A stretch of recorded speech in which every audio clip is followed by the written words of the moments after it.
feel it. You look out your window, it's still dark outside. 6:01:03 a.m. Eastern Time. You're thinking to yourself, it's time to go to work. Or, I'm coming home from work. The old late night shift tonight. Driving through Dallas, Texas. Finally get to go home. Go to sleep for a little bit. Or maybe you're waking up to drive the bus. The kids, they all need to go to school. You've got to drive the school bus to get them there. But if you woke up to go to work, or you woke up, I guess you would have already been awake, but you arose to leave work. It's one thing Mike Tomlin will no longer have to do for the Pittsburgh Steelers. Drake Toll with you, The Drake Toll Show, Westwood One Sports, the Westwood One Sports app. Welcome to this, which is The Drake Toll Show, live from Dallas, Texas. Mike Tomlin stepping down as the Steelers head coach, though the Steelers still technically have the rights to Mike Tomlin and can use him, a la Sean Payton, as a trade piece moving forward. Let's start with some housekeeping things. Again, good morning. Good to have you. 310-840-4910. 310-840-4910. You can call or text the Drake Toll Show today on Westwood One Sports and the Westwood One Sports app. Our second piece of housekeeping. I woke up this morning with minor inconveniences. Minor inconveniences. But they're those same minor inconveniences that make you wonder, question the existence of life. There is death in this world. There is tragedy. There are horrible, terrible things. But then there are those little things that remind you, I'm human. Woke up today, some doctors calling it the worst case of food poisoning that they've ever heard, ever seen. And worse than that, maybe you can survive with me in this moment of like you get up early, Mike Tomlin got fired, and you want to know how to approach the situation in a way that represents the Pittsburgh Steelers fans, in a way that represents Tomlin's camp, in a way that represents you, to be honest with yourself, to be honest with the world. Like, you know what? Caffeine would help with this. You open the hotel fridge in your hotel in Dallas, Texas, and you are greeted with the realization you left the fridge open the entire night and everything in there is ruined. Yeah. It's that kind of day. It's that kind of day. But we persevere. You and I do it together. We persevere to talk about Tupperware. Oh, great. What's this guy going on about today? It's not a history lesson. This isn't a lesson about the Civil War or some general from Sweden in the late 1700s. This is a message about Tupperware and its own success trap. Tupperware built a brand so consistent, so durable, that its very strengths led to its downfall. What is this guy talking about? September 2024, Chapter 11 bankruptcy, Tupperware. You didn't know that, did you? You didn't know that the staple, the classic, grandma's house, lunchtime on a Sunday, pulls out the Tupperware. You didn't know that it's gone bankrupt, that it is gone. Here's why. Tupperware was a bowl bought in 1975, that your great-grandma bought in 1975, that your mom bought in 1975, that you still have somewhere in the house. Because guess what? It survived that move and the next move and the next move because there is no replacement cycle. Your car, got to replace that. Your house, eventually, you're like, I probably got to replace that. Oh, my TV's going out of style. It's not up to date. I got to replace that. Your Tupperware? No. There's a passed-down effect to where young people don't need to buy Tupperware. I never had to buy it. Mom always had extra in the house. That's not skincare. It's not makeup. It's not soda. It's not one and done. It lasted forever. And they advertised it as something that lasts forever. The Tupperware party, the social selling model. For 70 years, it worked. And it worked so well, the company would not modernize. I said, hey, guess what we can do? Just keep selling Tupperware. When Amazon called them, they said, hey, do you want to sell your product at Amazon? The online thing? Tupperware said no. Target called, said, hey, would you like to be in Target? Because, we're Target and you're a pretty well-known thing. They said, we don't need Target. We're good enough that we don't have to adapt. We don't have to evolve. We are Tupperware. Party model, though, kind of ignored the working man. It ignored where we were going as a society, tailoring things back to the working man. This was almost a Kleenex. It reminds me of Kleenex. There's a brand dilution of this. Follow me with Tupperware. Follow me. That when you pick up a Kleenex Everything's Kleenex. Everything's Tupperware. You could go in there and get a Ziploc piece of plastic, and I wouldn't know the difference between Tupperware and Ziploc at this point. I wouldn't know the high-end identity of Tupperware. I wouldn't know what's a Kleenex and what's off-brand at this point, but you just call it all Kleenex. You call it all Tupperware, and that is what ultimately killed it. Stagnation as a brand. Rubbermaid. OXO. Blindness by the consumer to not know what Tupperware was anymore. And that's why it died. And that's why this morning, Wednesday, January 14th, 2026, Mike Tomlin is no longer the head coach of the Steelers. It was too good. It was too good, and it was a failure to adapt. Tomlin is this rah-rah guy.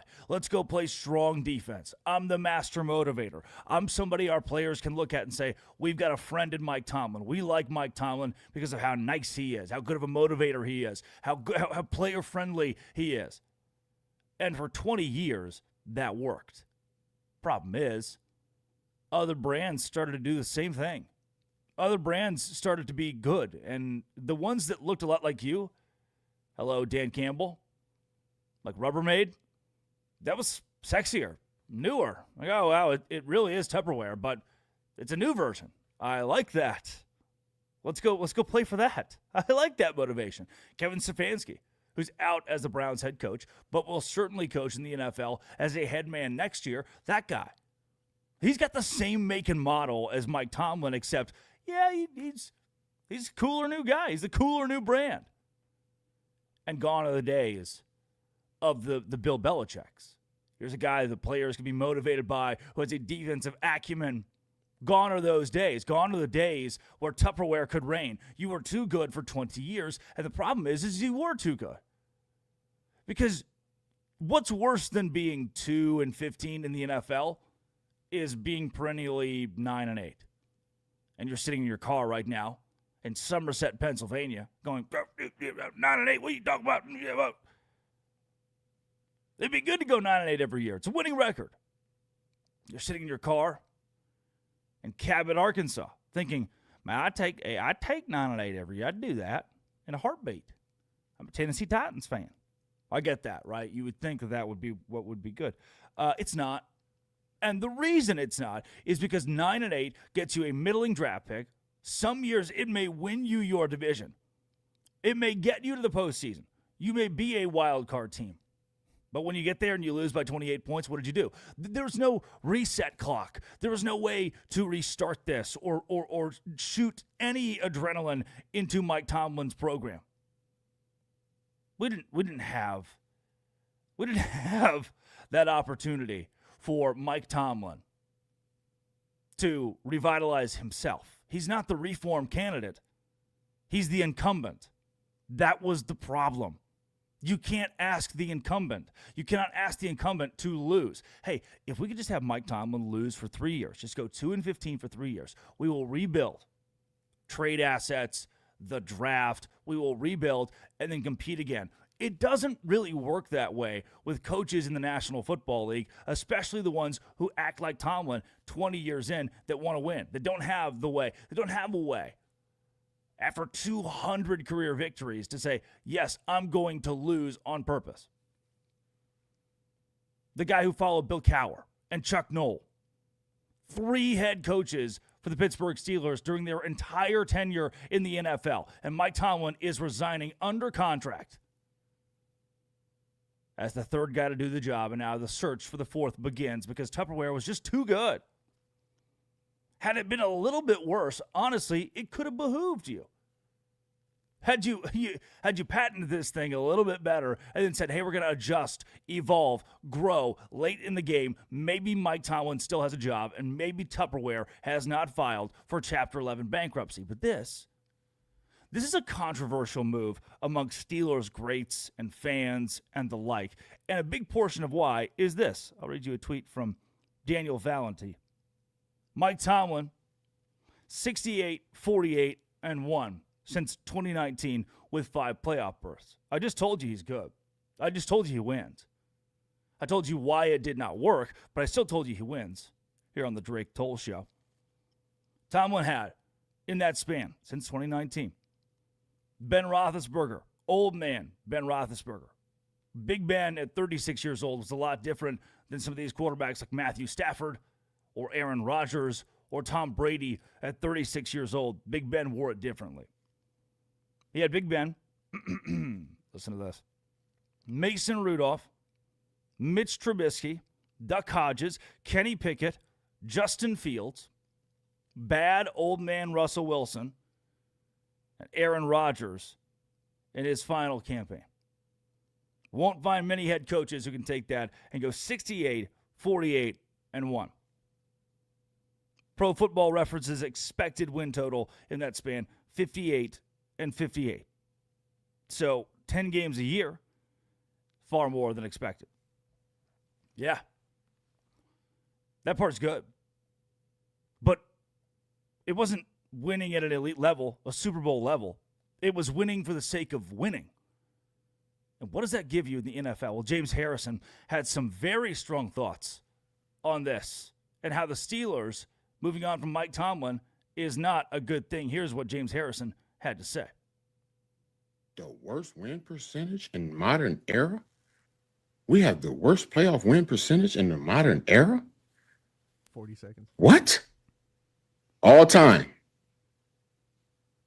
Coach Tomlin, these are facts. They say that's worst all time. But as long as we, the standard is the standard. And then, like I told you before, the standard sound like to me is 500. Standard sound like to me, Joe, that's what it sounds like to me right now, Joe. It sounds like to me is 500 because all these other records is what we looking at right now, Joe? 9 year stretch? Not a single playoff win?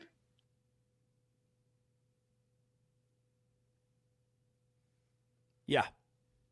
9-year stretch. Not a single playoff win's correct. The standard is 500. The standard is no longer the head coach, the Pittsburgh Steelers. They will move on. Where will they move on? Chris Shula has been a popular name, Los Angeles Rams defensive coordinator, a rising star candidate most similar to Tomlin, has the defensive prowess. You've seen, I saw a stat somewhere yesterday, like 14 of the last 15 NFL coaches to have high-level success, Super Bowl success, were offensive-minded, had an offensive pedigree. Bill Belichick's been kind of the glaring exception to that, but the rest of these guys, Sean McVay is the prototype now for what you're trying to hire in the NFL. And Mike McDaniel isn't that far away from that. He's the guy that Miami was just furthering what McVay is or what Shanahan may be for the 49ers. They were just trying to rebuild that same class, that same group who had been together, that groupthink who had been together and built these tactical offenses. A lot of NFL organizations, franchises are looking for the younger offensive-minded guy who walks in day one, revamps that side of the ball in an ever-developing NFL offensively. Chris Shula would not do that. He is the defensive guy, grandson of Don Shula, so he has coaching in his DNA, and he still spent years under Sean McVay. So while defensive-minded, do you wonder, okay, yeah, he does that side of the ball, but also he's got the Sean McVay thing, and defense has won. Defense has been the crux in Pittsburgh. 39 years old. Could be your lifetime hire. If you are Pittsburgh, that's what you're looking for. You need the lifetime hire. You want the lifetime hire. Brian Flores. Another defensive guy, Minnesota Vikings. Senior defensive assistant for the Steelers in 2022. Familiar with TJ Watt, a guy whose window is closing in the National Football League, whose peak is closing in the NFL. Turn the Vikings defense into one of the most aggressive units, and he's doing a lot with less. Like a no-nonsense leadership. Putting the Vikings around 500 this year is really hard to do, as bad as their offense was. And after his stint in Miami, a lot of folks think that he's a little bit past due for that head coaching chance. Pittsburgh could be the place. Mike McCarthy, that name's been thrown around loosely around a few of these. There is a front office tie here, Omar Khan. You could see that relationship come into play with McCarthy, but the next guy you hire needs to be ready without a franchise quarterback, and again with the window closing for TJ Watt with a lackluster offense. The next hire needs to be ready to lose. Pittsburgh Steelers fans, you woke up today, Wednesday, January 14th, and accepted the fact that your franchise is about to go into losing mode. You're about to begin losing games. And you cannot, as we've learned from multiple organizations, some of them have done it with great success. Hello, New England. Some of them have failed miserably every single time. Hello, Cleveland. But one of the big keys to success in the National Football League is sometimes just losing. And it's one thing Mike Tomlin, it's one thing Tupperware could not do. They could not lose, so ultimately their time ran out. Who is the answer for the Pittsburgh Steelers? We'll answer that over the course of the rest of the week on the Drake Toll Show. But as for today, we got a lot to get to, including Kevin Patullo, no longer the Eagles' offensive coordinator. War is officially over, but he's still on the staff? Ooh, what's going on in Philly? This is the Drake Toll Show. Every team, every player, every story.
world?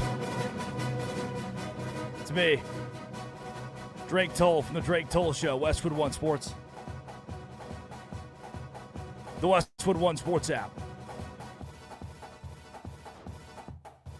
If you see a headline come across your news feed in the next 24, 48 hours, local man contracts worst food poisoning of all time. It's you found him. You local Florida man is right here in Dallas, Texas. Be wary of the Tex-Mex. Be wary of the steak quesadillas. They will come, and they will get you. You can share your favorite food poisoning story. 310-840-4910. 310-840-4910. And you can also share your thoughts on Kevin Patullo, the offensive coordinator for Philadelphia, being fired, unfired, rehired, and just not the offensive coordinator. 310-840-4910. Drake Toll from the Savannah Bananas organization, Locked On Big 12, Amazon Fire TV's college football kickoff with you on the Westwood One Sports app and on YouTube and Twitter. Not really sure how the Twitter streaming thing works, but I'm doing it. Addie Bates produces from Washington, D.C. Curtis Poindexter runs the board out in Culver City, California, who pointed out that I am, despite my state, halfway through a white monster, which is what they called me in high school.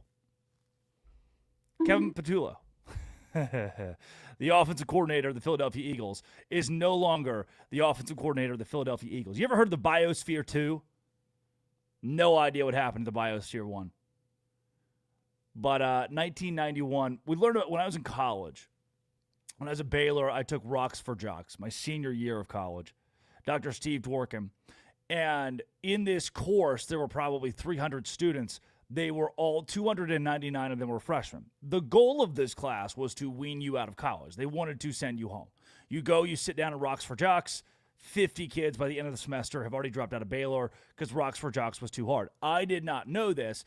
I was told that if you take these freshman level courses your senior year, it's the easy way out. It's a great way to escape having to do very hard classes as you wind your tenure down. You can go drink more beer and do less school. They lied to me as I took Rocks for Jocks, Steve Dworkin, Earthquakes, and Natural Disasters my senior year. My only C that I got in college. But I learned about biospherians and the Biosphere 2. And this is what came to mind this morning was the Biosphere 2. Did a little research, went into the J store, found some articles in the void to freshen up on 1991's great one-year disaster. 8 biospherians were sealed, yes, sealed, door is shut, into a $150 million, 3-acre airtight glass structure in Arizona. We're going to seal you in there for 2 years. And we will prove that humans can create a self-sustaining ecosystem. We're going to prove it for space colonization. We're going to Mars, baby. And instantly, a year in, completely failed. Oxygen levels were at 14.2%. That's equivalent to living at like 18,000 feet. So daily, the crew was like gasping for air and couldn't think because they had no oxygen. And management, secretly, without telling them, I think this is maybe the funniest part, would pump in outside oxygen to keep them from, dying, which completely ruined the whole experiment. The soil, too rich. Bacteria consumed the oxygen. The vertebrate animals died out immediately. There was no pollination, starvation, low oxygen, turned the crew, these 8 people, into 2 warring factions. These crazy people locked in this glass box, turned into 2 warring factions that decided to fight each other, would not speak to each other, and made the entire year miserable. And effectively, before the 2 years was up, they had to can the whole thing. $150 million to prove that we could live on the moon down the drain. Now, Kevin Patullo was not making $150 million. But this is a multi-million-dollar failure to try to prove that we could live on the moon. Hiring Kevin Patullo as your offensive coordinator, setting back the Eagles' offense following a string of coordinators who helped build this thing, a string of coordinators who made Nick Sirianni look really good. And people told me, Eagles fans told me, hey, do not trust Nick Sirianni. He is not a good coach. He is not a good head coach. He is carried by his assistants. He's made good offensive coordinator hires, but there's a reason in this hiring cycle there are no murmurs to try to pull him away from Philadelphia if he's fired. Yeah, if John Harbaugh gets fired, everyone's calling him. Mike Tomlin is fired, he's getting phone calls. Mike McDaniel is getting interviews to be a head coach at an organization for a franchise somewhere else that is not Miami. Not the case for Sirianni. And I would have pushed back on that coming into this year.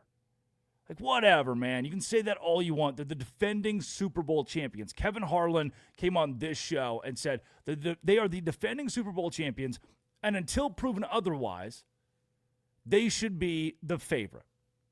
They should be the team to watch. Well, not only were they proven otherwise, but their offensive coordinator lasted 1 year in his biosphere. And that campaign cost the Eagles more than the couple $1 million of his contract. Cost the Eagles more than their 3-acre airtight glass structure. It cost the Eagles another opportunity in the prime of Jalen Hurts with a defense that is still solid, rock solid, an opportunity to win a Super Bowl and create a dynasty. That went out the window with Kevin Patullo. And the weirdest part of this is he was not fired. He was removed. What? Patullo, on the Eagles website, initially the headline read, Kevin Patullo has been fired. Kevin Patullo is no longer with the Eagles. It was some verbiage like that. The headline was changed by the organization to later say, Kevin is still with the organization, but not the offensive coordinator. One of the strangest aspects to this whole thing is that the Eagles part ways with Kevin Patullo. That's what it was, the original headline. Eagles part ways, and they changed it to Eagles make change at offensive coordinator. That's from Anthony DeBona on Twitter. That's how messed up this whole thing was. They decided, they were like, you know what? Yeah, we got to move on. We can't have this guy. We can't have him being our play caller, offensive coordinator anymore. We need a change. Nick Sirianni said, I have decided to make a change. But we're not firing him? What kind of situation? What is this, a friend thing that we're going to leave him on the staff? He's not good enough to be the OC, but he's good enough to coach in a different area of the offense. I guess that's not a foreign concept, but most people don't get demoted in the National Football League from their high-ranking position down to whatever Patullo may be. Drake Toll with you from the Drake Toll Show, Westwood One Sports, the Westwood One Sports app. I work for the Savannah Bananas organization. One of my best friends there is an Eagles fan, actually. And one line that we talk about a lot is uphold the highest standard. We want to be the very best that we can be in every facet of the game, right? Whether it's the way that the Bananas treat fans, whether it's the way the game is played and how we adapt this brand new sport of banana ball, uphold the highest standard. And it's pretty clear you will not be able to work or play in the organization if you cannot uphold the highest standard. That's a goal we don't really waver on. You can learn and grow somewhere else and with someone else, but if you don't have that, it's not a relegation thing. It's not, oh, wow, you were a really good shortstop on the field, but you were really bad off the field. You did not uphold the highest standard. Let's demote you to right field. No. The standard doesn't change based on how you move around in the organization. You don't become a different person. You don't become ultimately better or more successful at your job if they take you from your high-ranking position and move you down a notch, still affecting that entire department. Does that make sense? Like if we moved you from HR to sales, that's a different thing. If we moved Kevin Patullo from the offensive coordinator to, say, the assistant GM, I have no qualms, whatever. Throw him in a cubicle somewhere and say, oh, look, assistant GM, intern. But to have him in that unit still, is that upholding the highest standard? Do you think that's going to work out very well? Do you think it's going to be a situation where, oh, come on, follow me, a situation where you put 8 humans in a biosphere, and by the end of this, the biospherians split into 4 and 4, 2 factions that were warring against each other? That failed experiment became an entire toxic situation. That's what this could be with Kevin Patullo still being on staff. So yes, war is over for Eagles fans, knowing that he's no longer calling plays after an incredible decline. 44-year-old Kevin Patullo is no longer calling plays, and that is good. Ultimately, when we fall short of our goals, that responsibility lies on my shoulders. Thank you, Curtis Poindexter. Great timing. That was the line from Nick Sirianni on Kevin Patullo. Kellen Moore, man. Super Bowl winning offensive coordinator, hired by the Saints. And then they go from 7th in the NFL in points scored to 22nd. No, not good. Offensive efficiency, 4th to 19th. Rushing attack, 179 yards per game. 2nd in the league to 117 yards per game. That is a 50-yard differential. 18th in the league. Do you know who the Eagles running back is? That's right. Saquon Barkley. And yes, A.J. Brown likes to drop the ball, but he still has hands sometimes. And the inability to adapt with the offensive line and the Eagles was ultimately what killed off Kevin Patullo as having that role. I don't understand the Sinatra-fied version of this one. That's the interesting piece of this to me. Addie Bates, producer of the Drake Toll Show, would you say this is your favorite rendition of Fly, Eagles, Fly? I do love how you call it the Sinatra-fied version. Not even like standards, crooner version, Sinatra. It is nice. It is nice. As much as I hate the Eagles. It makes the song a little less, Look at that. The little ending there. That was the first time hearing that. I love it. I love it. Fly, Eagles, Fly. It's my favorite. It's the Sinatra version in my book. Really cool. Banger. For Jalen Hurts, by the way. Happy to see that this guy gets to be back on the up. And maybe Patullo. If I'm him, what I probably do is head out. Like, I'm like, oh, they didn't fire me. They demoted me. There's the door. I'm good. Monday, Jalen Hurts mentioned they asked him about Patullo. And anytime Hurts has been asked about Patullo, who, by the way, the crescendo of this was on Sunday when Philadelphia, 4th and 11, season on the line, decided to run 4 verticals and have 2 players from the 25-yard line, have 2 players just run into each other on the goal line. 6 defenders standing right there. And, of course, Hurts had nothing else to do but throw the ball right there and hope for a pass interference because no one's going to be open on your silly little 4 verticals. Nick Sirianni, Kevin Patullo. And Hurts said they need a home base for what we do moving forward. To land on an identity. And that identity was not represented in your offensive coordinator. Congratulations. You did it. That little kid who was on the news the other day and said that Patullo needs to be flipping burgers, you did it, kid. The organization listened. These people listened. Don't tell me bullying doesn't work in this context. If you, your fan base, I think Steelers fans are feeling it today, if you, your fan base, cry out enough, surely your least favorite coach, your least favorite person will be fired or demoted or moved around or reassigned or whatever will happen to Kevin Patullo. This entire Eagles situation, as posed to you on the Drake Toll Show on Westwood One, is sponsored by Progressive Commercial Insurance, which protects small businesses with affordable coverage options. Quote today at progressivecommercial.com. Progressivecommercial.com. Heck, Progressive. Might as well throw you in there sponsoring our next segment. The biggest losers of the day, 310-840-4910. Phone lines are open, 310-840-4910. You can join the Drake Toll Show, Westwood One Sports, the Westwood One Sports app. When we come back, what are you doing, Jordan Addison? Why are you breaking into a casino at 4 a.m.? Oh, no. This is the Drake Toll Show. Mike Tomlin is stepping away from the...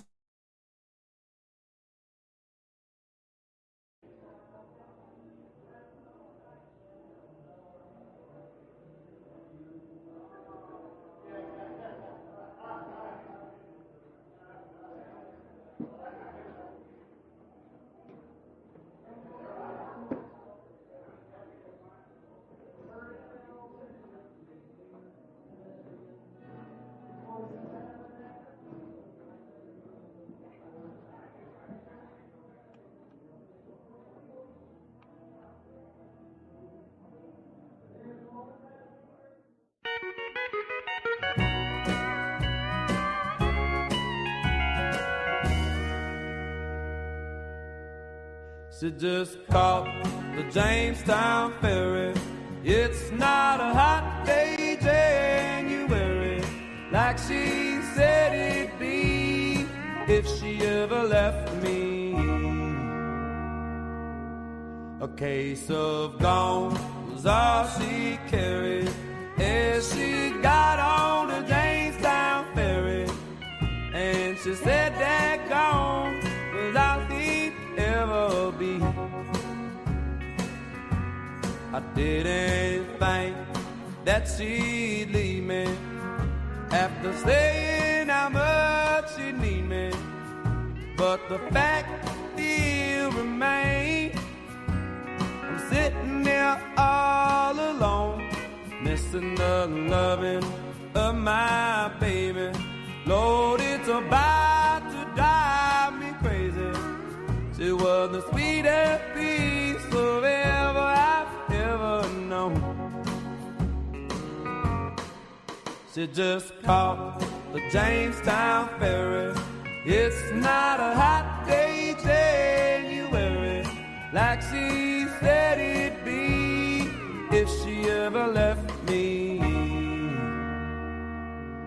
A case of gone was all she carried as she got on the Jamestown ferry. And she said that gone was all she'd ever be.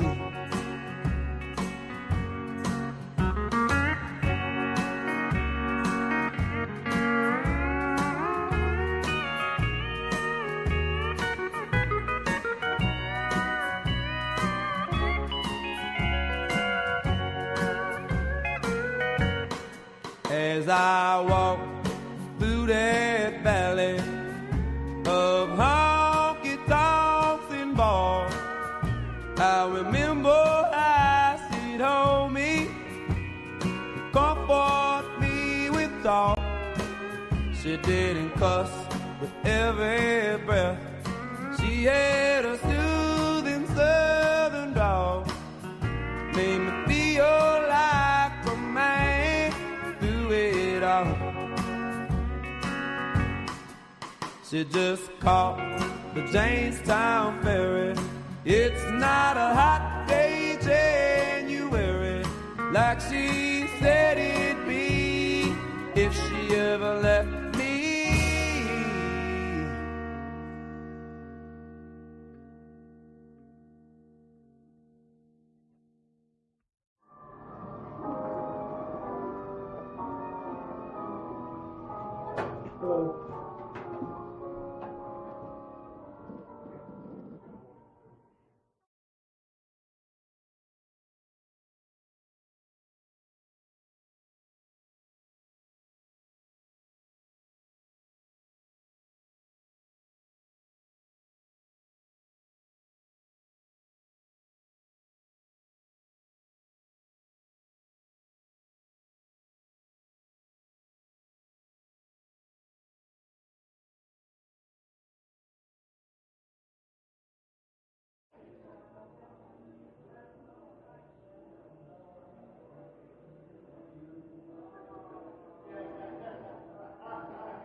With you live from the hotel room in Dallas, Texas, the heart of football country, Drake Toll. The Drake Toll Show, Westwood One Sports, the Westwood One Sports app. You can call me. My cell phone number is 310-848-9222. how much you need 840-4910. me. I'm in room But 213 the at fact the Courtyard still Marriott. remains, Now what? Huh? I'm sitting there 310-840-4910. all alone, Gave missing my the hotel room and loving my personal of phone. my baby. Who else is doing Lord, that it's in about national to talk radio? die. Who else is doing that on TV right now? She was the I have the main sweetest networks on my television in this I've hotel room. ever known. Just to compare and contrast and see when one of the hosts is going to give out their personal cell She phone. just called And they won't. the Jamestown Ferry. It's It's an not honor a hot to day be with Westwood January, At Costas, like you she better get said that right it'd from Dalla. The Jim be Rome Show. if That's she right. ever left me. BetMGM tonight. Brad Evans, Pat Boyle, A case Josh of Graham, gone Willingham, was all she star-studded carried. cast across As the board. she got on the Westwood One Sports. Jamestown Ferry, Good to see you. and she said that Time gone was all for our she'd biggest losers of the ever be. Yeah, there it is. Swing music. Addie Bates, in the break, you read me something that I think deserves to be an honorary biggest loser today. This very tweet. Can you give me the exact same theatrical rendition that you gave to myself and Curtis Poindexter? Yeah, I think I could do that. So the original tweet is from FanDuel. It says, "Rest in peace, FanDuel. Bet Protect, 2025 to 2025." And yes, May I? obituary. What is Bet Protect, by the way? So it's basically, let's say you have a bet. Let's say you have a player prop. That Okay. player gets injured. Something happens. You get that, you get a Bet Protect, that money back almost, because it's out of your control that the player got injured. Okay. Okay. I'm following now. Continue, please. All right. Somebody responded to this tweet. "Here's the main issue I have with this bet protection crap that books are offering if the player gets hurt. You are enabling an entire generation of young gamblers to believe if something doesn't go your way, you'll get bailed out, essentially stripping them of any lesson in overcoming the random challenges and adversity life throws at you on a daily basis." Here's the next paragraph. "If you're wondering why testosterone levels in this country are dropping at an alarming rate and why men are too scared to go up to women in public anymore, this is the type of programming that creates a weak mindset." Please tell me that. Please say end tweet. Done tweet. "You could also just bet more unders." Yep. There's more. End quote. The best time to delete that tweet was as it was being typed. The second best time is immediately, please. I've been telling people the reason that young men are lacking testosterone is because of the great 2025 FanDuel bet insurance. I keep saying, men used to be so jacked and have six-packs, but now we're all lethargic and have beer bellies because of FanDuel's Bet Protect. I was wondering where my testosterone went. FanDuel stole it from me. This is a valid take. I don't know why he's on Biggest Losers. I get it. I see where he's coming from. This is just a participation trophy. All of life's greatest lessons are typically learned gambling. And now this is one that is stripped from us because it is coddling our youths. Thank you to original tweeter, original poster. I had no idea the FanDuel. You know what sports betting used to be? The old-fashioned way? Listen to this action. My grandma would go. Here we go again. She would take cash. Yeah. 1996. End of the Cold War. The Berlin Wall's just fallen. No history lesson for this one. My grandma would take cash in an envelope. She would drive it to her bookie's house on a Saturday or Sunday morning and drop it off. No live betting. You just write it down on a piece of paper. Hey, I'm going to go Nebraska +3. Give me the Alabama money line. That's my parlay for $100. Here you go. And then the next day, you either pick up the cash or that cash is gone, baby. Very fun story. My high school athletic director, who was a good mentor of mine, told me one day when I was in college, we called to catch up. He's like, I met your grandma for the first time today. No kidding. How's she doing? She's great. Where'd you guys meet? Actually, we were both at our bookie's funeral. We had the same bookie. Yeah. That's what we're missing in 2025. That's what FanDuel robbed you from with their bet insurance. Is your testosterone and your opportunity to drop a cold, hard bag of But cash Drake, off. Would Yes, Addie? Would you say in your history that the reason why you're scared to talk to women is because of FanDuel? I would Bet say it's Protect? because of bet insurance, yeah. given the opportunity to speak to a female, I have almost assuredly failed in that category unequivocally my entire life because of FanDuel. I use FanDuel too, by the way. That's the craziest part. This could be a lawsuit, actually. Is I did not know that that's what was tanking my testosterone, was this like save yourself bet thing. They really sneak it by. The more you know. Another biggest loser today, Matthew Stafford in the cold. Cold Matthew Stafford. Here's something to note for this weekend. This is from Seahawks Nerd. Matthew Stafford's last 10 games outdoors in the rain or snow. He's 1-9, 16 touchdowns, 11 interceptions. The Rams in their last 10 games in Chicago, 2-8 with a minus 109 point differential. Bad. Forecast for Sunday afternoon, 20 degrees, 18-mile-an-hour winds, 55% chance of snow. There will be white on the ground in the Windy City.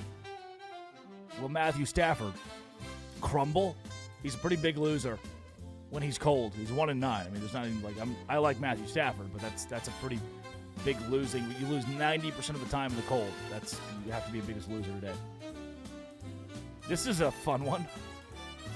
Rashard Mendenhall said all you do is talk about how important QB play is. Here's a coach, talking about Mike Tomlin. Here's a coach who had subpar QB play for all but one of his 19 seasons. Pause. Hold on. We'll come back to that. As head coach, and has still found a way to be a threat to opposing teams. The narrative on success in football is so faulty. How you hate someone that never lost. Hello, Rashard Mendenhall. And Le'Veon Bell even responds with, won't ever understand it, bro. Two things here. One, Rashard, how could we say that Mike Tomlin never lost when like 500 was kind of the thing that they were doing the last 10 years, the Steelers were doing the last 10 years? And on top of that, did you really just say in a tweet, here's a coach who's had subpar QB play for all but one of his 19 seasons? Addy, do you recall a certain Ben Roethlisberger being the quarterback in Pittsburgh? Yeah, I think I've heard of him.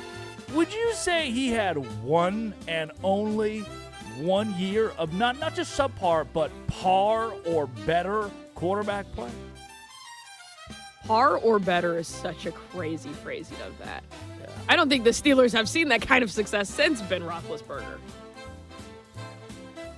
I don't either. But apparently, according to our friend Rashard, the Steelers were only good one time under Ben Roethlisberger, the future Hall of Famer who had 64,000 passing yards and 418 touchdowns. That gets you on Biggest Loser today, saying that Tomlin had a quarterback for 1 year of his last 19. That's crazy stuff. Jordan Addison was going to be a Biggest Loser today. I'm going to save him for Idiot of the Day. It feels a little more extreme, a little more fitting for what he is. Another Biggest Loser, maybe my last one. There are many losers today. Heck, honorable mention is the steak quesadilla from last night. They will write stories. They will write novels about the level of food poisoning that I woke up with at 4:15 local time, Dallas, Texas. I'm in Reunion Square, by the way. I'm in, I think it's Memorial Victory Park. We lost John F. Kennedy like 3 blocks down the road. I can look at the site. I can see the grassy knoll from my hotel room. Many are saying what is happening to me right now is the second worst thing to happen in this vicinity, in this area of Dallas, Texas. That's at least what they're reporting this morning in the Dallas Morning News. Final Biggest Losers, Tennessee, Miami, Ole Miss. At least that's who On 3 has called out. For calling, to this day, Ty Simpson, the Alabama quarterback, who has already declared for the NFL draft, saying, hey, please don't do that. Come play at our schools instead. He's like, no, if I was going to do anything, I'd just stay at Alabama and still make millions of dollars, but I'm going to go to the NFL. And they all said, no, please come play for us. Tennessee, Miami, Ole Miss, per On 3, were offering originally $4 million. When Ty Simpson said no, the Hurricanes upped it to $6.5 million. The quote is, Miami was kind of like, all right, we're moving on. Then they lost out on Sam Levitt, came back with that big number, Simpson said. And then Ole Miss called again, and they said they could match that, $6.5 million. Hey, just leave the kid alone. Let him go to the NFL. Chris Lowe tweets, everybody, and this is a quote from Ty Simpson, everybody would just remember me as the guy who took all this money and went to Miami or Tennessee for his last year, but I was a captain, put my hand and footprints in the cement at Denny Chimes. I would have lost everything that I built at Alabama. It worked out fine for Carson Beck. I think Ty Simpson would have been okay, but it seems a little dramatic. But biggest losers, schools that won't leave the kid alone. Let him go to the NFL. One of these franchises, per Colin Cowherd, is going to get the greatest quarterback of all time. Everyone should trade everything and everyone to try to get Ty Simpson 1-1 in this year's draft because he's just that good. It's not my take. I can't take credit for such a ball-knowers take. If only I was the one who originated that thought. That's what we call sarcasm in this industry. Coming up, 310-840-4910, 310-840-4910. You can call the Drake Toll Show. Our obituaries, including Las Vegas's weddings. What? As well as the Ravens owner taking Mike Tomlin as its new head coach? No, but not completely no. All that and more Westwood One Sports, the Westwood One Sports app. This is the Drake Toll Show. This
that old time screaming and shouting. Go up, tell it on the mountain. Faith too strong to be left out, and way of trying God. Go! I don't need the Come on now. pills you take just to feel the spirit moving. Brother, I can take you back to a moment. Tyler Childers. I'd always been a big fan of the artist. It's like this twangy, not quite country. Yeah, like a bassoon, that song, you know? And when I was a senior in college, broke as a joke, mustered up enough money to buy an incredibly expensive concert ticket. You know that one decision you made in your life, you're like, dang, I'm going to do this. I'm going to save up my money and do this. I really hope it's worth it. $650 concert ticket. Because the flight was $100 to fly from Austin to Denver. And I would get to Denver, and then I would have an old fraternity brother pick me up from the airport, drive me 50 minutes to Red Rocks. Right? Okay, like, come on. Row 8, Red Rocks, Tyler Childers, you know, your favorite artist. It's one of those things you splurge on something like that. Well, anybody whoever tells you that Drake Toll of the Drake Toll Show is an idiot, sometimes they have a point. I left my wallet in my car that day. Because where else would you want to leave a wallet in a car aside from beautifully safe, wonderful, clean Waco, Texas? Woke up the next morning, my car had been broken into. Everything stolen, wallet included. Rushed back into the house. Jackson, my roommate, is like, cash, I need cash. I was determined. Gives me $100 cash. That's all I had for the rest of the day. I drove down to Austin on that $100 and then went to the airport. Flew from Austin to Dallas to connect to get to Denver. While sitting in Dallas, we were delayed 8 hours. Determination, my friends. I still flew to Denver. I got to the show with 6 songs left. I landed at the airport as he was coming on the stage. Ronnie Burr picked me up from the airport, took me to the concert, and I paid $100 per song that I heard at that show. But I was kind of like live tweeting this whole thing with, 1,000 followers. And just like, man, what a bad day. But, I'm keeping me accountable to make sure that I really try. Even if I make this trip and have, 0 songs that I listen to or get to hear, that's okay. It'll all be worth it because the story, right, guys? And Treston Ebner, the kickoff return specialist for the Chicago Bears, on his rookie contract, saw the tweet, Venmo'd me $1,000. Covered the whole thing. NFL player, Baylor Bear. Now, on the one hand, nicest thing that anyone has ever done for me. Unbelievable. You get emotional in that moment. Long day, right? On the other hand, like, wow. They didn't even really know me. He was just being a charitable guy. Just giving me his money. It was really kind. Got to see 6 songs. It was awesome. That does not make my list of obituaries today. It does not give you who died. It's not Idiot of the Day. It's just a fun story for you about a Tyler Childers concert at Red Rocks. And the Chicago Bear, Treston Ebner. The streets remember Treston Ebner. And if not for him, who's to say if Chicago would be in the postseason right now and having moved on, winning a game in the wild card round. 310-840-4910. 310-840-4910. Drake Toll on the Westwood One Sports app. Westwood One Sports with you. It is time for our obituaries. Obituary number 1. Vegas weddings. Andy Staples tweets, Dabo Sweeney just now said on players entering his program out of the transfer portal. The quote is, I feel like the preacher at a Vegas wedding chapel. Okay. I met Dabo the first time 10 months ago when the Bananas played there. And he got in front of this crowd of people. There's like 100 of us in the organization. Kind of gave us our little daily pep talk of, hey, have fun out there. He goes up there and goes, guys, what y'all don't understand, a lot of people don't understand, is we say it in our program, it's like this. It's like, if something goes wrong, you got water in your boat. Y'all know what happens when you get water in your boat? We're all like, yeah, it sinks. Hey, man, it sinks. So we tell our guys, you got to get that water out your boat. Yeah. Master motivator, Dabo Sweeney. just has not been able to adapt. I think they're 64th in the country right now in transfer portal signing class.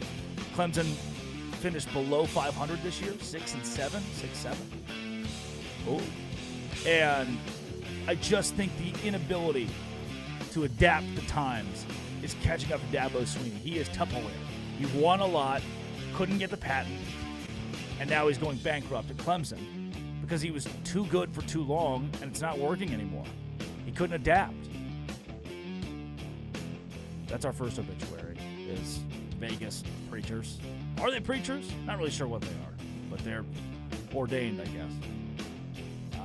We will now say goodbye. Dead today, Wednesday, January 14th, 7:05:48 a.m. Eastern Time. The Edmonton Oilers social media.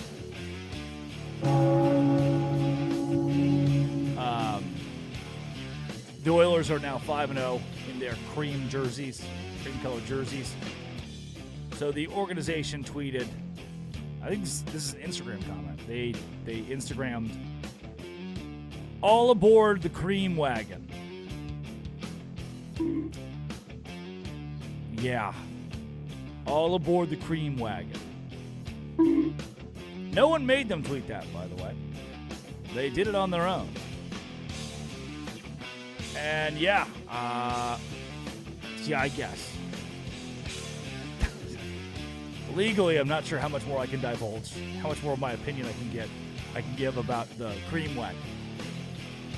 Next, let us say goodbye. Write an obituary for the definitive that Mike Tomlin will not be the head coach of the Ravens, because there still is a window of opportunity. Those who said it will never happen, those people, that take is dead. Play the sound, Curtis. It's dead. What's alive is my conspiracy of Mike Tomlin being the next head coach of the Baltimore Ravens. Here is what the Ravens owner, Steve Bisciotti, had to say about it. Wouldn't that be awesome?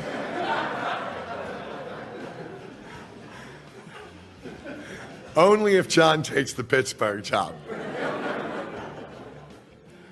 Wow, wouldn't that be interesting?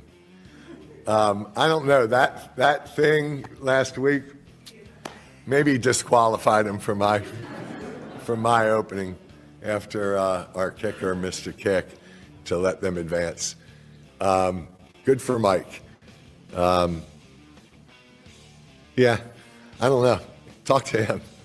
I love Mike. I mean, I've admired Mike for 18 years, and that's really shocking that he did it that way. Pretty good press conference. Pretty awesome stuff. He was also asked, and I thought it was really good, whether or not Harbaugh would have kept his job if the kick went in. He responded, for a week. All right, banger.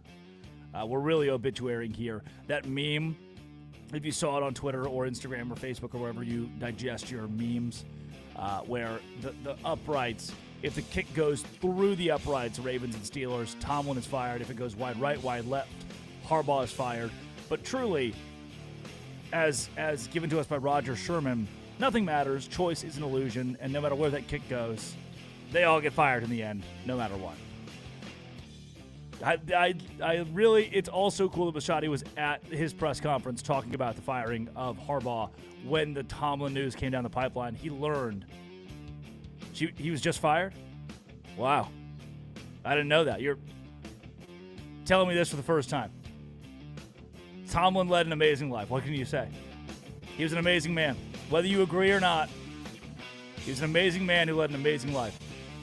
Actually, saddened to hear that. I am saddened to hear that. Thank you very much. Effectively what Bisciotti said. Those are our obituaries today, sponsored by Robinhood. You expect more from yourself, expect more from your money. Get started today at Robinhood.com/yourmoney, Robinhood.com/yourmoney. Time for the quickie top 5 sports headlines, maybe 6. We have time if we want to. Top 5, maybe 6 headlines in sports today. Addie Bates brings those. I don't know them. I just have a minute to respond to each of them. Addie, hi. Hi, Drake. How are you?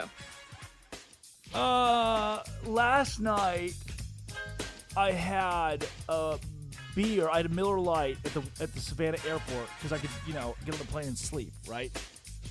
And I was going to finish the Miller Lite, and I know the bartender because we're in the airport every 2 days, and I'll grab a beer before I get on the flight and just sleep. And she was like, "You want an IPA? Because we're, about to change the keg." I was like, "No, I really don't. It would kill my stomach." But I said, "Sure," because it was free. And I think that's why I'm suffering today. I also, at dinner last night, had a frozen margarita. What am I doing? And then a glass of red wine. Like, it wasn't even. It was just like, I don't know what happened. Yeah, I don't think this is the food that's making you feel like this. I think it's the copious amounts of random alcohol. But the bottom of the keg IPA. Right, at random times. I had probably 18 ounces of beer at 3 o'clock. And then at 8 o'clock, I had a small frozen margarita. And then at 10, I had a glass of red wine. Oh, both of the bookends were putting me to sleep. I don't know what happened, but I woke up and I obituary my stomach today. Throw that in there as a biggest loser. That's headline number 1. That's a minute. Headline number 2, let's highlight probably another team that literally entirely is the biggest loser. Anthony Davis expected to miss 6 weeks in latest absence for Mavs, but won't need hand surgery. The best part of this headline is what the headline used to read. We had to change this headline because originally it was Anthony Davis is out forever. Anthony Davis pronounced dead yesterday. They're like, all right, great. Well, he's going to have surgery, so kill him off. And they came back like, oh, just kidding. We didn't mean to report that. I think some of the biggest reporters in sports ran with the idea he was having surgery confirmed. And then after they all walked it back, oh, second opinion. He's not going to have surgery. No matter what you do with this, and I will talk about it at length when football season is over, we have to establish this as, I think, the worst trade of this decade, of the 2020s for sure. And we're going to be able to argue this as the worst trade all time when all is said and done because of Luka's stat. Even if Luka had gone to LA and just been a complete bust, his status in Dallas, I'm sitting in Dallas right now, his status still is so legendary. You gave up on a guy who is the next Dirk to these people, and that is incredibly stupid. And Anthony Davis has done nothing to prove anyone in that move to be wise or smart or a genius, literally at all. I'm seeing Luka's on TV right now wearing Lakers stuff. Like, that's just bad, man. That's a minute. They had to get rid of the overweight guy. They said it. He's getting fat. He's way too fat. And, gotta get rid of 3. him. Oh, hold on, Addy. He's about, another 3. Weird. But he's too fat guy. fat. Stupid. Just too fat. All right, let's stay in basketball. Kansas steamrolls number 2 Iowa State to hand Cyclones' first loss of the season. I said this on Locked On Big 12 yesterday. We were getting into dangerous territory of Kansas being a bubble team. What? Yeah, they were 11-5, middle of the pack in the Big 12, not a lock for the NCAA tournament. They lost to UCF. They lost to West Virginia. I think UCF and West Virginia will both be bubble teams ultimately, possible tournament teams. But Kansas needed a marquee win. They struggled in overtime against TCU at Fog Allen, 104-100. So getting a win over number 2 Iowa State, obviously huge. It's Iowa State's first loss of the year. They're 16-1 now, still elite. Taman Lipsey is a dog. Milan Momcilovic will be a guy to watch in the postseason this year in March Madness. Kansas winning it by 21, though. Feather in your hat when it comes resume time for March Madness. They still only sit as like a 7 or 8. The Kansas Jayhawks, 7 or 8 seed right now. But at least they're building a resume, a case to be in March. Let's see if you can guess the quarterback based off of this headline alone. College quarterback transfers to his 7th different school. That's my boy. That's my dog, TJ Finley. That's my guy. I cannot wait to see where he lands in 2027. I can't wait. What other... Do you have the list of schools pulled up in front of you, by the way? No. Okay. I can. Yes. His stops have included LSU.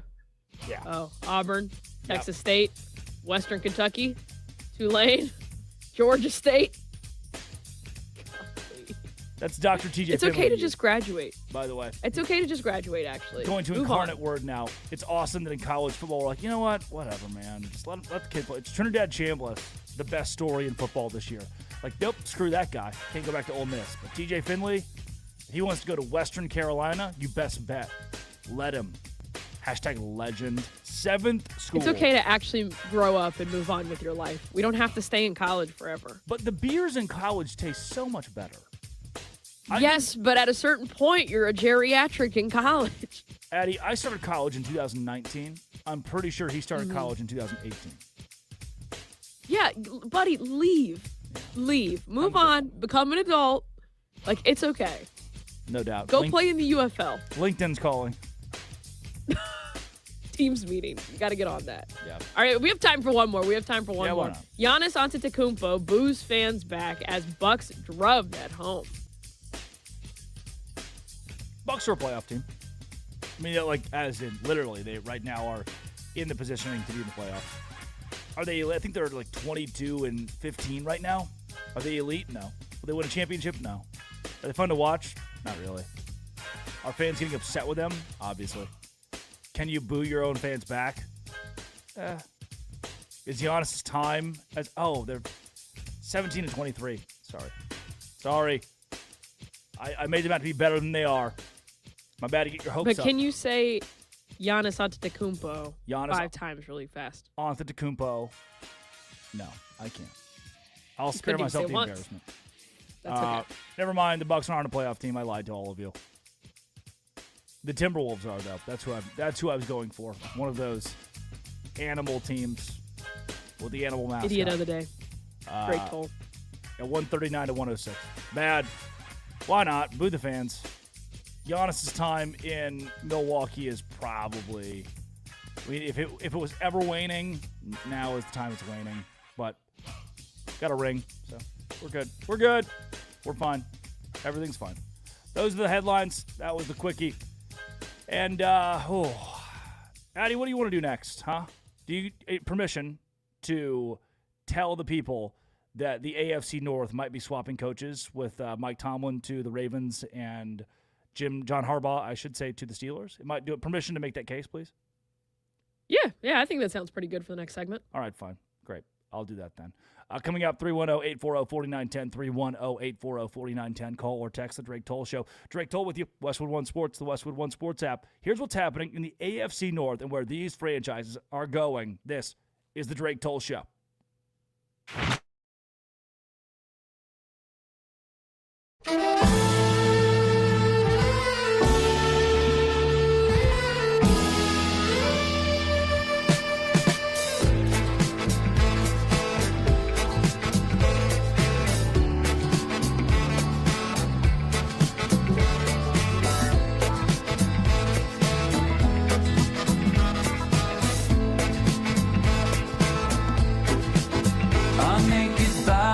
Go on trial just for laughing at the joke, just for saying of the bargain what any sales girl already knows.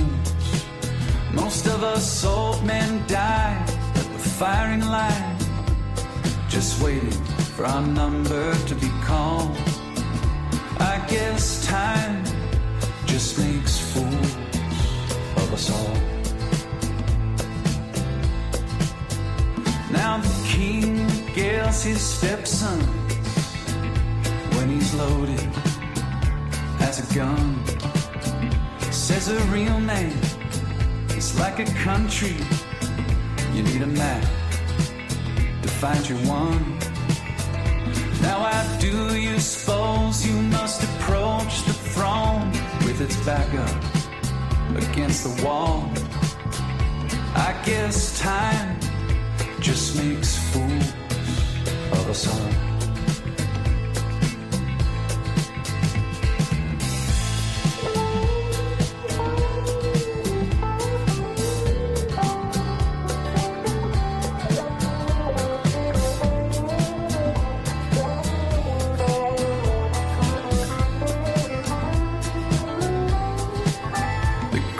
Minds of my generation generation, glad they conscripted in the war of defending any Goliath that would deign darken the door.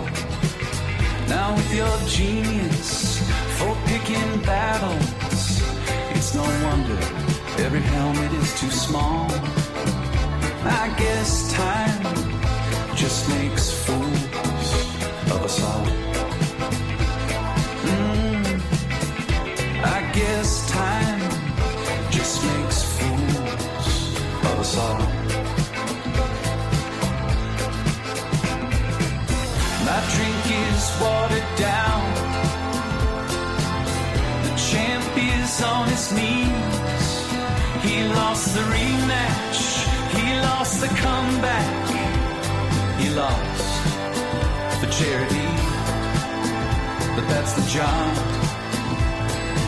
It's what gets the asses in the hall. They came for a beating. And he came to brawl.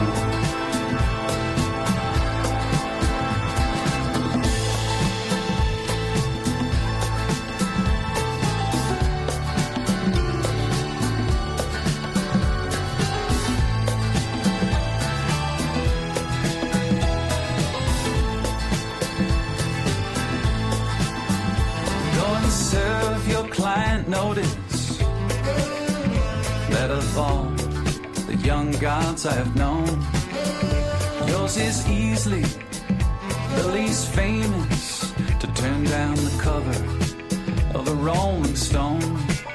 Lily white faces, so familiar and yet impossible to recall. I guess time just makes fools of us all. After a millennia of good times, God said, hey now, let's have a dream where we raise the stakes a little. Come on, let's make things interesting. Parachute into the Anthropocene, an amnesiac, a himbo can doll. I guess time does make fools of us all.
Together. We can look at this together through a lens of what if and prove that there are inklings here.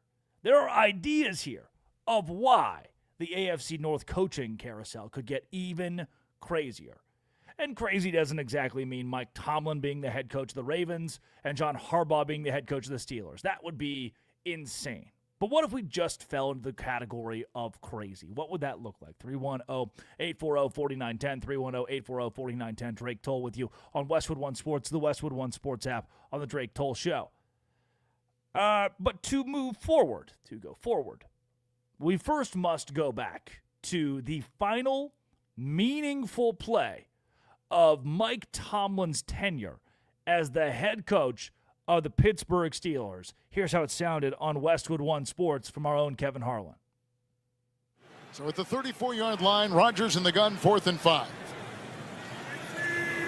Has 3 receivers. He'll get the snap. It's a 4-man rush. He sits in the pocket. There's a line drive down the middle, intercepted at the 50 and picked off on the play by Bullock. He's down the far side, 30, far side, 20, down the far sideline, 10, 5, touchdown. Rodgers has thrown a pick 6. Rodgers has thrown a pick 6 in what might be the final pass of his career. Yeah, that's Kevin Harlan, my friend Kevin Harlan, dipping into his bag, grabbing final pass of his career, pulling it out of that bag and sharing it with the world on Westwood One Sports.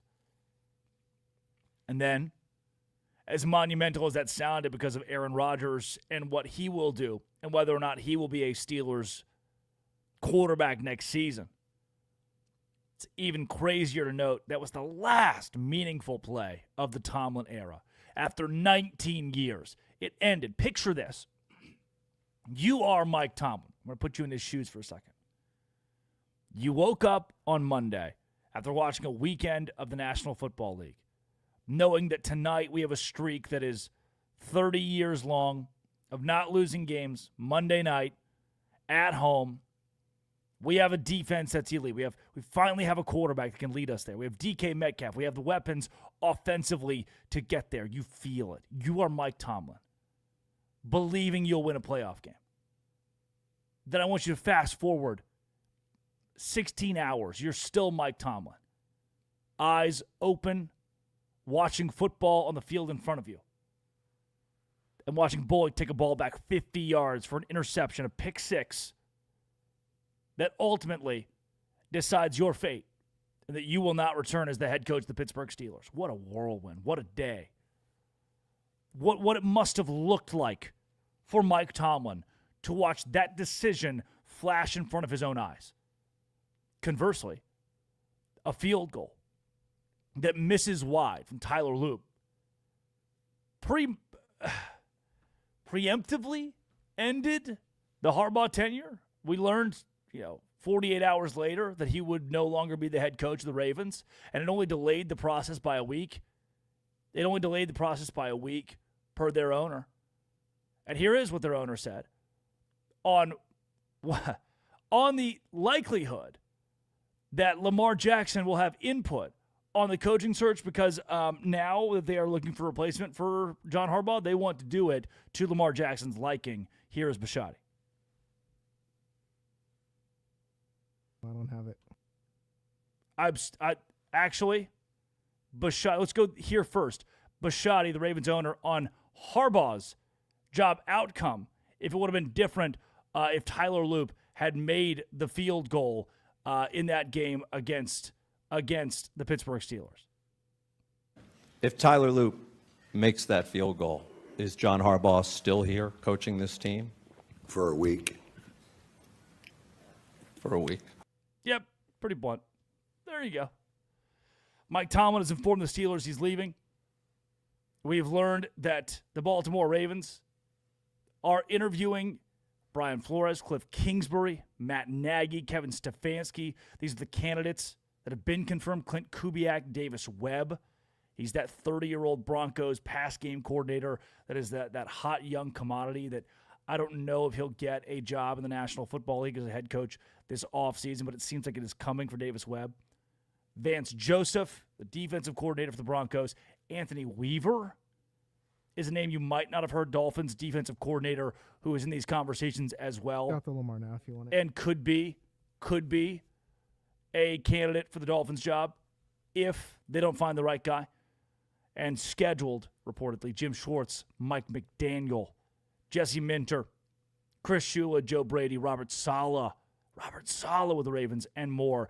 All of those names, there will be one man who I alluded to just a second ago, and now we have the audio. One man who will help make that decision, and it is their quarterback, Lamar Jackson. I think that Eric made it clear to Lamar that when we get down here talking to him, I think he's texting Lamar after every interview, whether it's Zoom or in person.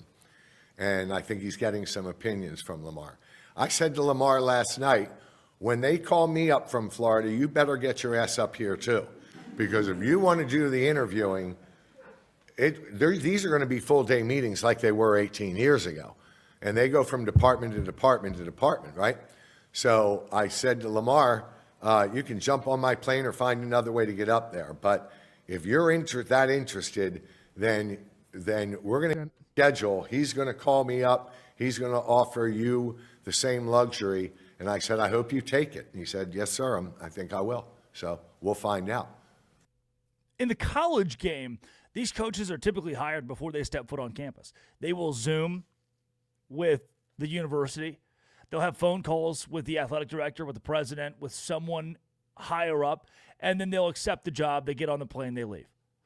They don't need to go visit the campus. They don't need to be on site. They don't need to explore 2 or 3 different jobs and then decide, oh, you know what, I'm going to stay at TCU.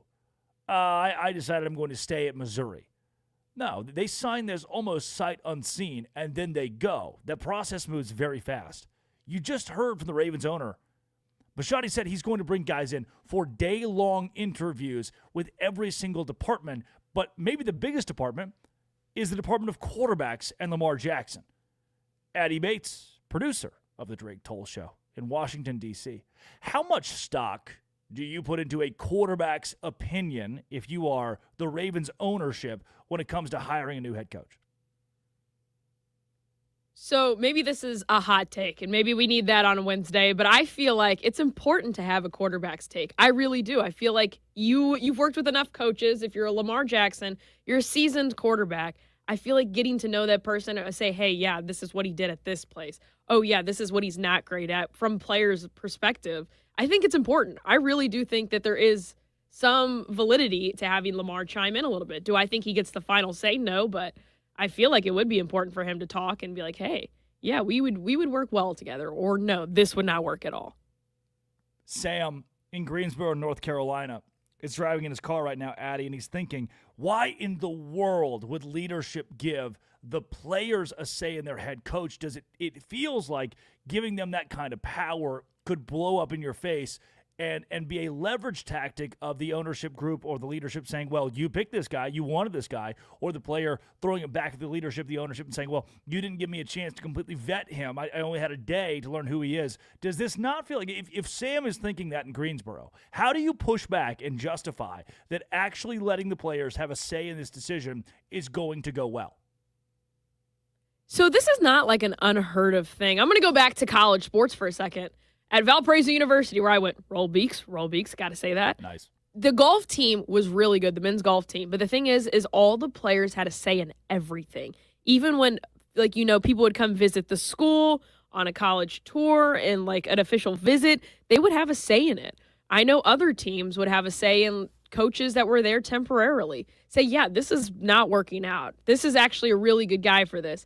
I think it's important. Players and coaches are going to be working together every single day. And we've seen situations where ownership is wrong. I think we look at the Cleveland Browns, not good to their players. Their players want to leave. The ownership does not understand what creates a successful team. I feel like if the players are happy and there's good chemistry there, I do think it's important. Are you saying that Cleveland should have allowed Deshaun Watson the opportunity to hire the next head coach? I don't think I ever said that. I think it does. Hey, let me say this. If you have a criminal background, maybe you shouldn't actually be playing sports in general. So I don't think he should get a say in anything. It does. It does lend itself, this conversation, to the idea that there are players who probably shouldn't be in the room that hypothetically would be in the room if you asked the quarterback or the players who their head coach should be. I do think the Lamar situation is different. If you're firing John Harbaugh, which you are, if you're firing John Harbaugh to ensure that Lamar Jackson does not have his prime squandered and that he can compete for a Super Bowl, and again, that's why John Harbaugh is being fired, then Lamar Jackson probably should have some sort of involvement in the conversation. I think you hit the nail on the head with this isn't the end-all, be-all. He does not have the final say. He will not get the final say, but having him there is not a net negative. Thank you, Addie Bates of the Drake Toll Show, for calming the nerves of Sam from Greensboro, North Carolina.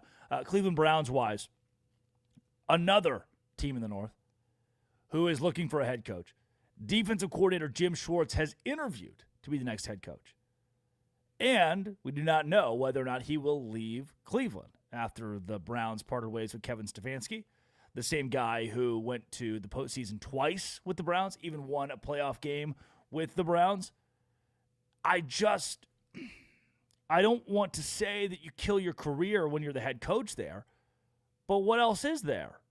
The most successful guy in 3 decades got fired.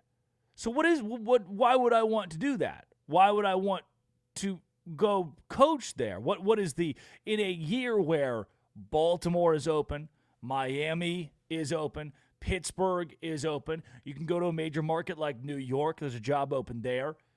In the midst of that, why would Cleveland even be on your list if you are a guy who wants to be a head coach, unless your name is Mike McDaniel? That's the only way I see Cleveland really landing somebody who's got a big name and a proven, I say proven, McDaniel's been to the postseason as a head coach.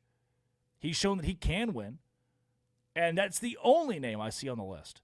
The Browns, I should say. The Broncos have their guy. The Browns could land that would make them a splash in the offseason. Not saying it would work, but give them a splash this offseason, where the Steelers and the Ravens will have the pick of the litter to find a guy to work for those organizations, those owners, that front office. The opposite is to be said for a team in the exact same division, the Browns, and somehow Zach Taylor, 6-11, still has a job in Cincinnati. He did coach in the Super Bowl with Joe Burrow and company, and Duke Tobin says that they're a championship-caliber team. 6-11, championship-caliber team, and it was just because Joe Burrow missed 9 games that they did not showcase that in 2025. He says that offensively would put the talent up against anyone in the league, better than most, and now it's got to stay healthy and produce. The North, that is your AFC North update. All 4 teams dealing with a lot right now. 3 of them don't have head coaches, and the only one that does have a head coach went 6-11 this season. Ooh. The AFC North is effectively, according to me on Westwood One Sports, brought to you by Ethos Life. The easy way to get life insurance in 10 minutes, up to $3 million in coverage with no medical exam, just a few health questions. Get your free quote at checkethos.com. Not available in all states. It's checkethos.com for a free quote. On the other side, our idiots of the day. A trade has been proposed to get Curt Cignetti to the Pittsburgh Steelers. Here's why that's stupid. 310-840-4910. Drake Toll with you. Westwood One Sports, Westwood One Sports app on the Drake Toll Show.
stomach. Could be worse. How could this be worse? This is worse.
Acting like a hyena.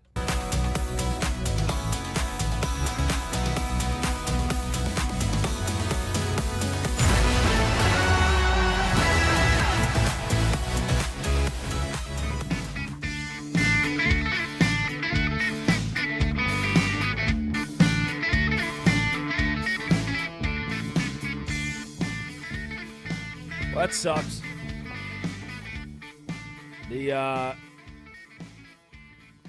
That one girl that I had a crush on in high school got engaged. Wow. Curtis Poindexter runs the board in Culver City. Addie Bates produces from Washington, D.C. Addie, if you found out today that Arch Manning got engaged, how visceral would your reaction be? Oh, I'd be super excited because I know it'd be to me. Yep, there it is. Yep. There are all types of lesser imps and demons, but the great delusion of Addie Bates trumps all. Curtis Poindexter, is it just a guy thing? Where like that one person, you know, that one acquaintance or that person you dated in high school or knew in high school gets engaged and you're like, oh, wow. Actually, this just happened to me like a week ago, too, so I feel your pain. Wow. Have I talked to them in 6 years? No. Have I seen them at all in 6 years? Have I gotten an update in 6 years? No. But then it comes across, you're like, dang, that's a big ring. Don't even know the guy. He doesn't even go here. Doesn't even go to school here. The Drake Toll Show.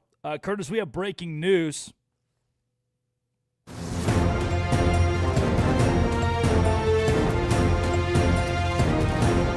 Sources out of Dallas, Texas are confirming that I have food poisoning, and it is bad. Of all the things could happen today, this being one of them on top of Mike Tomlin being fired. No, stepping down. John Harbaugh being fired, Kevin Petullo being fired. On a day where I should be rejoicing, right? Because the news day is so intensely good. One misstep with a steak quesadilla, and it's been a rodeo. But we get to share it together. We get to share food poisoning together, you and myself, on the Drake Toll Show, Westwood One Sports, the Westwood One Sports app. Addie, we've had this conversation a couple of times. What does the FCC say about, if there's something in there about bodily functions, there's only so far you can go, correct? Yes, and then it's considered indecent, and you can't say those between 6 a.m. and 10 p.m. Interesting. But when Linnell Willingham or Josh Graham enter the airwaves, it's free game? It's not necessarily free game, but it's just based on like average listeners. When are kids going to be listening? They're not going to be listening at 3 a.m. So if somebody listens to the show and goes, Well, now that hurt my feelings. Now I'm going to call the FCC on that. Then you get in trouble. Okay. It's all up to interpretation, too. Holy cow. All right, kids, open your ears. Time to learn something. Time to have a life lesson here. Number one, your 9-year-old sitting in the car on the way to school right now, you will have a crush on a girl, and she will get engaged to someone else. FCC can come after me. I'm a man. I can take it. You need to learn now that that's going to happen in your life, that you're going to know someone through high school and be like, yeah, I'll always keep up with her. You won't. Until the day comes and you have food poisoning and you're in a hotel room and you're 24 years old and you had a glass of wine last night and a frozen margarita and a Miller Lite spaced out by 6 hours apiece apart from each other. And then at 6:47 a.m. local time, you'll find out that girl got engaged. And it'll hurt a little bit. And you can't ever explain why. You need to learn that now. I'm telling you something you need to take. Look, ask your dad. Ask your mom. Ask your uncle. Ask Lynn Jones, the lady from that press conference, the Jacksonville Jaguars. They'll all tell you the same thing. This is a communal experience. Each of us. But you should also know that FanDuel Bet Protect will also lower testosterone levels. Will rob you of your testosterone if you get your Bet Protect. When George Kittle, when you have any time, listen to this, 11-year-old, I was in your shoes once, and I wish someone would have told me that one day George Kittle is going to tear his Achilles in the first half when you have him as a touchdown scorer on a prop bet. But because of FanDuel's insurance, you won't have to pay that money on the prop bet. You'll get that money back. And you know what? In the end, you'll be worse off for it. You'll go to prom alone. You'll never find a girlfriend. I wish someone would have told me that because of FanDuel's prop bet. It's a callback from earlier. If you're just joining us, someone did tweet that due to FanDuel's insurance policy, men are losing testosterone. It's a loser's mentality. Third and final thing that I'll give you, it's a free nugget for you, kids. No matter who you are, no matter where you come from, no matter what you do or how much you hide, whether you exercise, whether you go to Tropical Smoothie and get the green one, gross. Doesn't matter. If you eat enough steak quesadillas at enough Tex-Mex restaurants, food poisoning will find you. Again, the FCC can have my phone number. My personal cell phone. Go again. 310-840-4910. 310-840-4910. You call me or you text me, FCC. I'm letting the kids know, bodily function-wise, you will have food poisoning one day, and it will suck. There it is. I've outlined it for you. Now it's time for our Idiots of the Day. Idiot of the Day. Me. Start there. I don't know, man. Any qualms with that, Addie? Any disagreements? So I do have to say that a part of me feels bad. So Drake texted me yesterday and goes, as my producer, I trust your opinion on things. And I usually side with you. And he sends me 4 options of where he should go eat yesterday. And one of them is Chewy's. And as a Texan, I'm like, you already know I'm #Team Chewy's. So now there's a part of me who feels guilty that I was the reason you got food poisoning. I told you to eat there. Thank you for doxing the restaurant, too. Full legal name. Great. Oh, it's spelled Chewy's. Yep. It's the dog. That's what it is. It's the dog food place, right? Of course. Yes. I get first idiot of the day for the food poisoning. For having a frozen margarita, a Miller Lite, and a glass of red wine all spread out by hours. All hours apart. Rookie mistake. Such a rookie mistake. Second idiot of the day. I don't know who Amanda Vance is. Maybe I should. She seems like a Steelers fan on Twitter. At Amanda C. Vance. So she's got the C thing going on. She says, trade proposal. Trade Mike Tomlin to the Raiders. Get the first-round pick. Draft Fernando Mendoza and hire Signetti. Addie, is there any world in which Mike Tomlin is worth the number 1 overall pick in the NFL draft?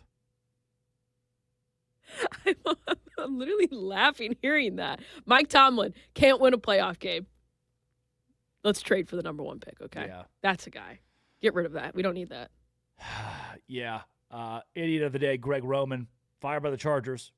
Per Warren Sharp, previously the OC for the Ravens, absurd nugget from his time in Baltimore. Listen to this. In 4 years, Lamar was never allowed to slide pass protection if there was a blitz or audible the play. Massive disadvantage for Roman's offenses. Well, yeah. Yeah, when you don't allow the quarterback to make an audible, that's going to hurt you probably. Greg Roman, idiot of the day. Redshirting, I'm going to give idiot of the day to all of the colleges of the world. Congrats to your college. FBS head coaches voted unanimously to expand eligibility for redshirt years from 4 games to 9. You can play 9 games and still redshirt. So in essence, you now have 5 years of college football available to you whenever you want it. So instead of the guys ending their season in September after 4 games, they'll play in November and then say, oh, okay, I'm done. I'm good. Going to redshirt now. Sorry, bye. Wes Miller gets idiot of the day.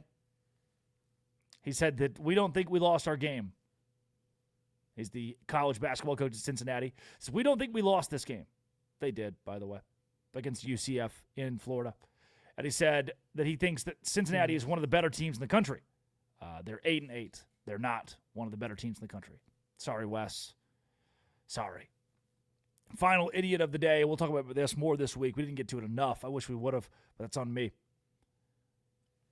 Minnesota Vikings wide receiver Jordan Addison arrested by Seminole police on trespassing charges in Hillsborough County, Florida, according to court records obtained by Heavy Sports. Oh! Breaking into a casino at 4 in the morning. He's quickly running out of chances. Lay off the gambling. It will ruin your testosterone. It'll put you in a terrible spot in life. Just don't do it. Given the autonomy we have as human beings, the illusion of choice, sometimes in life you either can or can't. And if you're ever posed, kids, with an opportunity to break into a casino at 4 in the morning, can't is the option. Don't is what you're supposed to exercise in that moment. So next time you think, man, I should really break into this casino, maybe we rethink that. Jordan Addison lands himself on idiot of the day. Allegedly. We'll see where all that goes. All that alleged stuff. Around the corner. Return of the Mac. Chris Mack, Pittsburgh Steelers insider, who told us that Monday felt different. He was right. He told us Monday felt different. He was right. But he joins the show to break down how Monday ended up not being different. Oh, and also, Mike Tomlin's gone. Here's why, and here's where the Pittsburgh Steelers go next. Sponsored by Robinhood. Expect more from yourself. Expect more from your money. Get started at Robinhood.com/yourmoney. This is Westwood One Sports.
Gathered in their masses,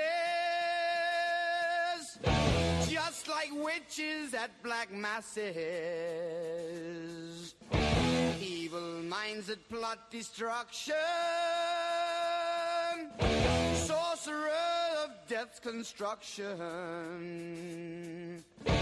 In the fields of bodies burning, as the war machine keeps turning. Death and hatred to mankind, poisoning their brainwashed minds. Oh, Lord, yeah.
You know how it is. At Mill Park, she be my uncle.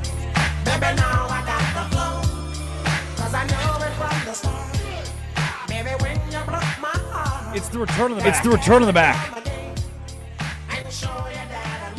The end of Mike Tomlin in Pittsburgh. Subsequently means the Mac is back. Drake Toll with you. The Drake Toll Show. Westwood One Sports. The Westwood One Sports app. At the Chris Mack joins the show. Pittsburgh Steelers insider. Chris, so here's the deal. I'm going to deliver this news as lightly as I can. Within the span of like the last 24 hours, number one, I am having what doctors are calling the worst case of food poisoning they've ever seen. Number two, that cute high school crush just saw on Facebook got engaged today. Number three, I told the world that it felt different on Monday, and the Pittsburgh Steelers had a very good chance to upset what would have been an upset, the Houston Texans, and now instead Mike Tomlin is stepping down, and the Steelers were routed 30-6. Can I take you back though?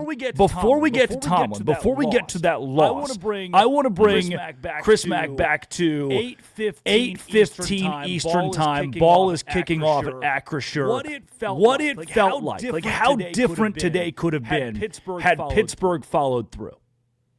Yeah, I mean, totally different. It felt like the Steelers, like you said, Drake, and we talked about it on Monday morning, man. It felt like they had a chance to break through. They'd gone out and got the quarterback, even if it was just Rodgers for a year. They'd been doing some things right down the stretch, despite an ugly loss to Cleveland and that loss to Buffalo back in late November, early December that we talked about. It felt like with a team coming in like the Texans, on the road, still looking for their franchise's first road win, Steelers history on Monday night at home, like there was a chance for the Steelers to finally get that playoff win that eluded Mike Tomlin for nearly a decade. And instead, we got the same old thing being in their last 7 playoff games. The Steelers have not just lost, but lost ugly and increasingly ugly over the years. So I will say this. While I think it was put best, Trey Essex, who played for Mike Tomlin years ago and won a couple of Super Bowls here in Pittsburgh. I talked to him last night, and he said, I'm shocked but not surprised, if that makes any sense. And I think that's the feeling a lot of people around the team and in Pittsburgh have.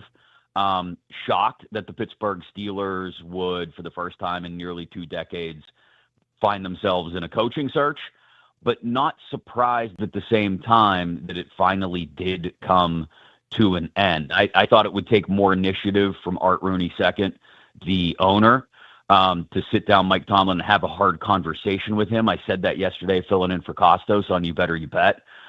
In fact, it ended up being Mike Tomlin's decision, and something that obviously he had been ruminating on for a while. You don't wake up the morning after a loss in the wild card round and decide to hang it up after 19 years. Clearly, it was something he'd been thinking of for a while. You would think all the way back to training camp in Latrobe.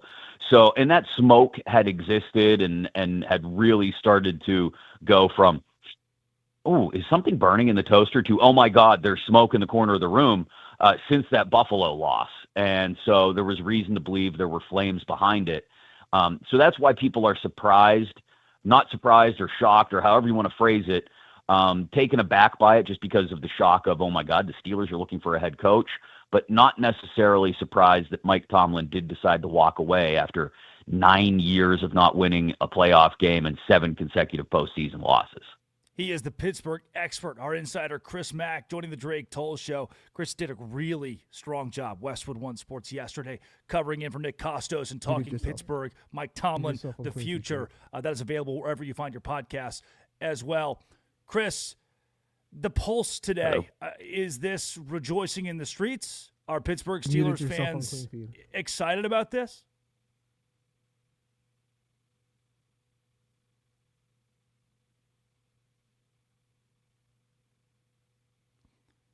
All right, Chris, we still got you there. Yeah, you got me, Drake. I'm sorry about that. Chris, all good. I issues on my end. The pulse of Pittsburgh, we talked about that on Monday. Going into today, is there a party in the streets amongst a fan base that many wanted change, or is there a solemn air about the end of the Mike Tomlin era?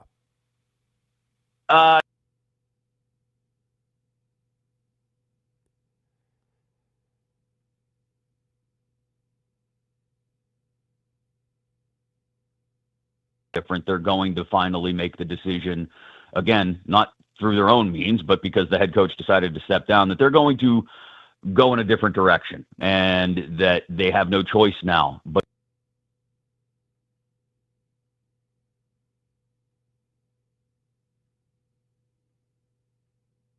all that, he did win a Super Bowl in his second year, went back to 2 years after that. So I wouldn't call it a solemn air. It's more sort of still, like I said, a state of disbelief that Tomlin actually is done as the Steelers head coach. And like I said, for those fans that were disappointed over the last 9 years, a bit of catharsis is the best way to describe it. Again, Chris Mack joining the Drake Toll Show, did a fantastic job talking all of Mike Tomlin of the Pittsburgh Steelers conundrum, that's the word for it, on Westwood One Sports yesterday, filling in for Nick Costos. Chris, it's early, super early, obviously, but where does the organization go from here? And even as specific as names you're already hearing, or is that still to be determined?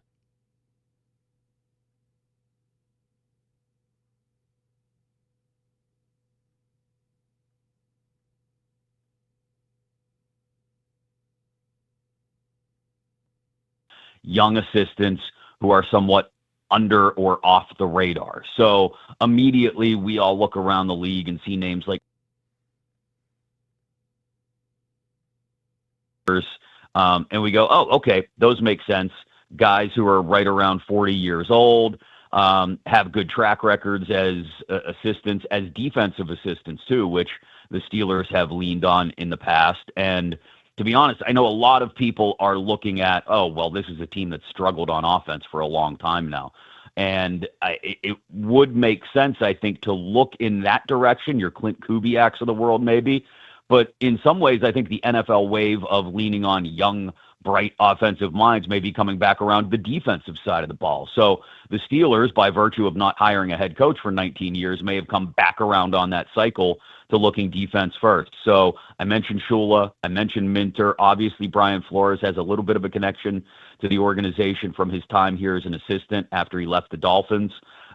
There were some reports that they had internal discussions earlier this fall that, hey, if something ever were to happen with Mike, what do we think about Marcus Freeman at Notre Dame? Those are all names that have been thrown out. Obviously, Freeman would involve some sort of buyout at Notre Dame, and a large one at that. I've seen Robert Saleh's name thrown out. Of course, that's a guy who, like Flores, has already been through the head coaching cycle and wasn't particularly successful. Yeah. Those are all names. I would throw out Anajera Afero, Carolina defensive coordinator as well, another guy in his mid-40s who's come up through the coaching ranks over the years. Those are all names that I would keep an eye on. When he got this job 19 years ago. Bill Cowher was not the favorite when he got the job 15 years before. 1969. Nobody in Pittsburgh had a clue who Chuck Noll was. He was a Don Shula assistant when he was hired by the Steelers. They have a track record of going a little off the radar in finding someone that they think can build a culture or maintain Steelers culture, I guess is the best way to put it. I would keep an eye out, not necessarily for a tactician type, although if they have somebody who is good at building relationships with players and building a philosophy who's also a good tactician, obviously that's a great two birds, one stone kind of deal. But I would keep, there will be names that pop up during this search that people will go, oh, who's what, who? And those may end up being the names that float to the top with the Steelers because they just have a history of going off the radar with these hires. Again, Chris Mack joining the Drake Toll Show on Westwood One Sports, the Westwood One Sports app. Chris, before we get you out of here, there is something a lot of analysts have alluded to, and maybe it's a conversation for a year from now, but I want to get ahead of it and have it today. How valuable is Mike Tomlin now to the Steelers when it comes to the possibility of doing what the Saints did with Sean Payton and getting draft picks or a player or something out of Tomlin and the remainder of his contract? Drake, incredibly valuable. This is a guy who everyone agrees is going to be in demand when he decides that he wants to coach again. And the Steelers retain those rights. He has a year left on his contract with a team option for a second year. And so the Steelers retain that in perpetuity somewhat until he decides to get back into coaching. And Sean Payton got the New Orleans Saints a first-round pick and then a second and a third in the following year. You have to think that's the floor for what the Steelers could get for Mike Tomlin when and if he decides to get back into coaching, and for a franchise that is increasingly older on defense and is going to be looking to find a quarterback over the next year or two, whether they go stopgap this year, Will Howard this year, whatever it may be. they'll be in that market most likely over the next couple of years. So additional draft capital, if Mike Tomlin should choose to jump back into the game at some point, is definitely something that they're going to look for in return. And I think that's why Tomlin stepping down rather than being fired is huge. I heard everybody on Romey's show yesterday afternoon, Jim Rome, talking about, he needs to go to Vegas and the Raiders. He needs to go here. He needs to go there. Everybody's excited at the idea of their team hiring Mike Tomlin. Well, A, it sounds like he's not very interested in coaching this year. And B, how much do you want your team to give up for Mike Tomlin? Because it's not going to be a freebie. You don't get to just call him up, send the PJ for him, and he comes on out, interviews, and takes the job. No, you're going to have to give the Steelers something in return for the rights to Mike Tomlin, and that's invaluable for a team that may not be in full rebuild mode, but as close as they've been to it in decades. At the Chris Mack, joining the Drake Toll Show, talking Mike Tomlin, the Pittsburgh Steelers, and where the organization, the franchise, goes next, as well as where Mike himself will land, if not this offseason, next offseason. Whew. Man, it's a stark difference in the last 48 hours from how we talked on Monday and how we're talking today on the Drake Toll Show. Chris, a pleasure to have you. You are an expert and insider, and loved what you brought to the Drake Toll Show, both on Monday, today, and yesterday on You Better You Bet. A really good, really energetic few days from you. Thanks for everything. Oh, no, I appreciate it, Drake. Get better, bud. No doubt. There he goes, Chris Mack, joining the Drake Toll Show at the Chris Mack on Twitter. Yeah, that's the best part of this. If you're a Steelers fan and you're wondering, okay, did we make the right call? Because there are the pundits, there are the former players on social media today saying that Mike Tomlin was so good. Mike Tomlin was just a winner. He was an answer for Pittsburgh that you threw out the door, and throwing him out the door could come back to bite you. If that is your take, if that is your opinion, you need to understand first, the Steelers are moving into a lose-now mindset. You kind of have to. You don't have enough offensive firepower to win a Super Bowl right now. If you go a year, 2 years, offload one star and some space, you can find the franchise quarterback, draft the franchise quarterback.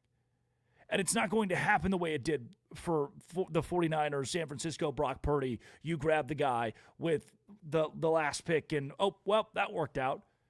It's not going to happen like that for Pittsburgh. I think you're going to have to go into a rebuild. And Chris alluded to that a bit. You may go into a season where you grab that coach that accepts, hey, I'm going to lose my first year or two that I'm in Pittsburgh. Or you grab a coach that you say, hey, we only need you for a year or two. You could not have asked that of Mike Tomlin.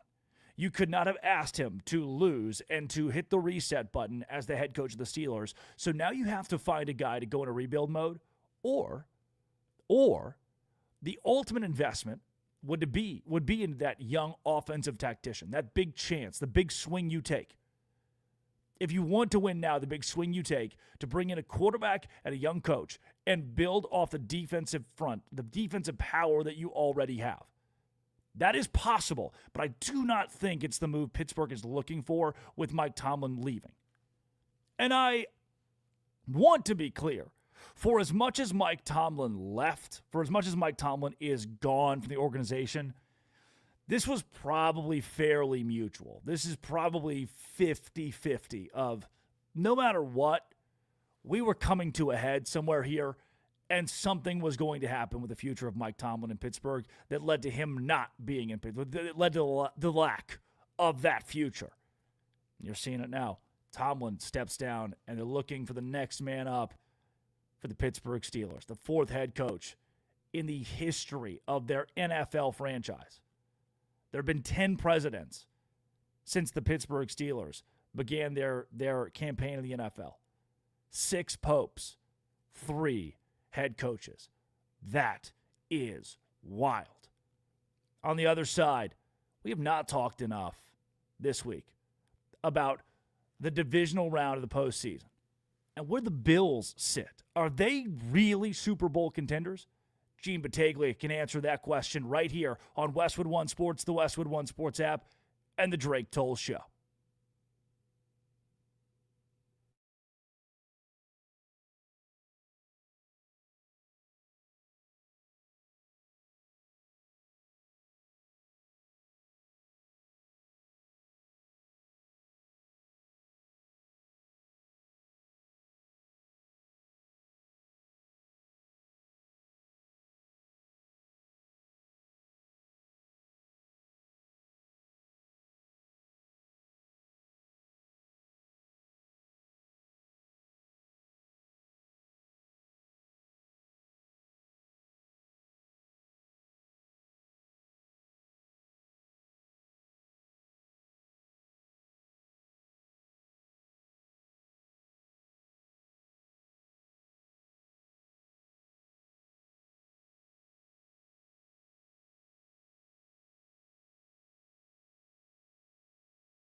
Yeah!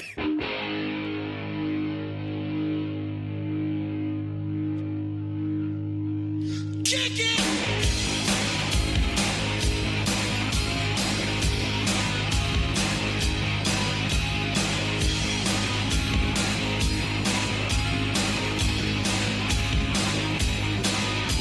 You wake up late for school, man, you don't want to go.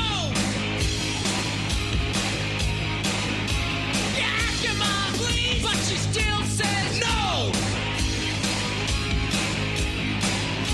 You missed 2 classes and no homework. But your teacher preaches class like you're some kind of jerk. You gotta fight for your right to party.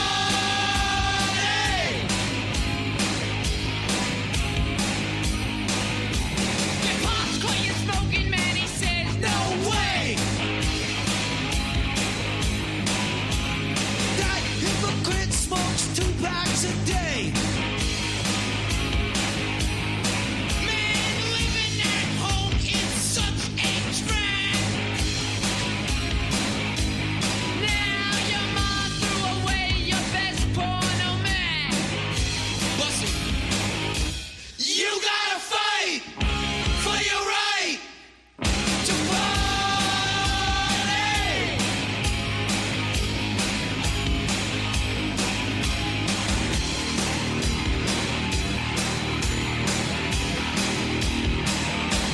You gotta fight.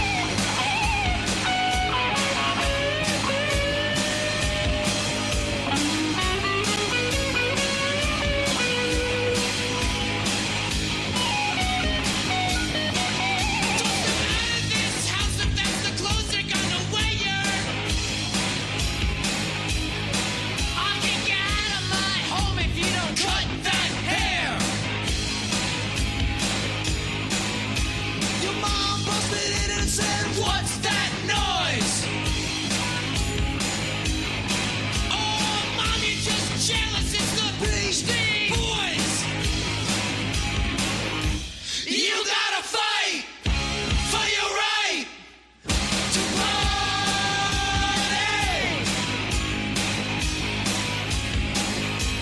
You gotta fight for your right to party.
Drums keep pounding a rhythm to the brain. La-da-da-da-dee. La-da-da-da-da. Here we go. Let's do it. Drake Toll with you on the Drake Toll Show. Oh my gosh. We had Black Monday, then it was Black Tuesday with John Harbaugh, and then a second Black Tuesday with Mike Tomlin stepping down with the Pittsburgh Steelers. Storylines abound in the National Football League and all of that in the wake of a national championship game in college football. Indiana facing off against Miami on Monday. Like, this is it. This is what, when we showed up in August, it's August, you're Dan in Tampa, and you turn the TV on and you forgot, oh, shoot, the Hall of Fame game's tonight. Preseason football is on. If you weren't here in August, if you weren't here for that, yeah, it's hard to show up on January 14th and be dialed in to what we're seeing in the National Football League, the storylines in the postseason. And one of the most important is whether or not Josh Allen and the Buffalo Bills can win when Lamar Jackson and Patrick Mahomes are not in the postseason in the AFC to stand in their way. Joining the Drake Toll Show at Gene Battaglia on Twitter, co-host of the Sports Bar 3 to 6 weekdays at the Fan Rochester. Gene, the expert on the Buffalo Bills. Let's start there. I mean, it's the same storyline everybody else begins with, and so I don't want to get away from the hit here. That hit is Josh Allen in the postseason, no Lamar, no Patrick Mahomes, a win under his belt. Is that the kind of momentum that makes this a Super Bowl campaign? It's an if not now, when kind of thing, right? Like, it's just lining up. You'd feel a lot better if the Bills had that home field advantage with the weather and everything. But if you're just looking at the quarterbacks remaining in this, certainly even a Josh Allen that is I mean, there is pressure. I mean, you go back, we felt it in August. The fan base feels it. It's fun when you make the playoffs for the first time in 17 years, but that was 2017. And Josh Allen's first playoff loss, that was in the 2019 season. So there's been so many heartbreaks along the way for Bills fans, but I thought that was actually a pretty big win for Buffalo, getting their first road win in the postseason since 1992 last week. And honestly, I thought they played pretty well. So to win a game like that in that fashion, where they're winning it, trailing in the final 2 minutes, it could lead to good things here for Buffalo in these next 2 weeks. The doubters. I mean, it's Josh Allen's spot to send that message and win games, and that silences the doubt. Even a win in the postseason against Lamar Jackson was not enough, but the doubters were out in full force. Does a win against the Jags to move to the divisional round, does it silence enough people, or does it take winning a game as this week a slight underdog on the road against Denver, a second road win? Does it take that to say, hey, we're confident McDermott and Allen are still the answer for this team to win not the answer to win, but to win a Super Bowl? Well, Allen, I mean, I would say point to the game where in the postseason he's been lackluster. You could say, all right, maybe the Cincinnati game at home when the Bengals made it to the Super Bowl. Other than that, even all those losses into Kansas City, it hasn't been Allen. It has been the defense. It's been coaching. So that's where we kind of land at. Drake, I know you're going to ask the question, is Sean McDermott safe or not? It's far-fetched for me to see that even with a loss at Denver this week, that the Bills would make a big change at the head coach position here. The excuse for this season's kind of built in. This team is really beat up at this point. 3 healthy receivers on the roster today. That's it. Like 2 other guys have torn ACLs. Your best defensive lineman, he's missed most of the season. Terrell Bernard, middle linebacker, team captain, really hasn't been available all that much. So to answer your question, does the pressure fall on Josh Allen? No. Does it fall on McDermott? Yes. Does it fall on general manager Brandon Beane? Oh, yeah, for sure here, because really there isn't much in terms of depth, particularly at the wide receiver position. Gene Battaglia joining the Drake Toll Show, Westwood One Sports, the Westwood One Sports app. Gene is the Buffalo Bills insider and expert. Gene, give me, look, here's the most pressing thing for me outside of the field of play and Josh Allen's success is a fan base that has seen this before. They've seen the Bills in the postseason consistently now under McDermott and Allen. They felt the exact spot that they're in multiple times. What is the pulse in New York State right now amongst this fan base? Is it lethargic to the place that they're in because of the win now mentality?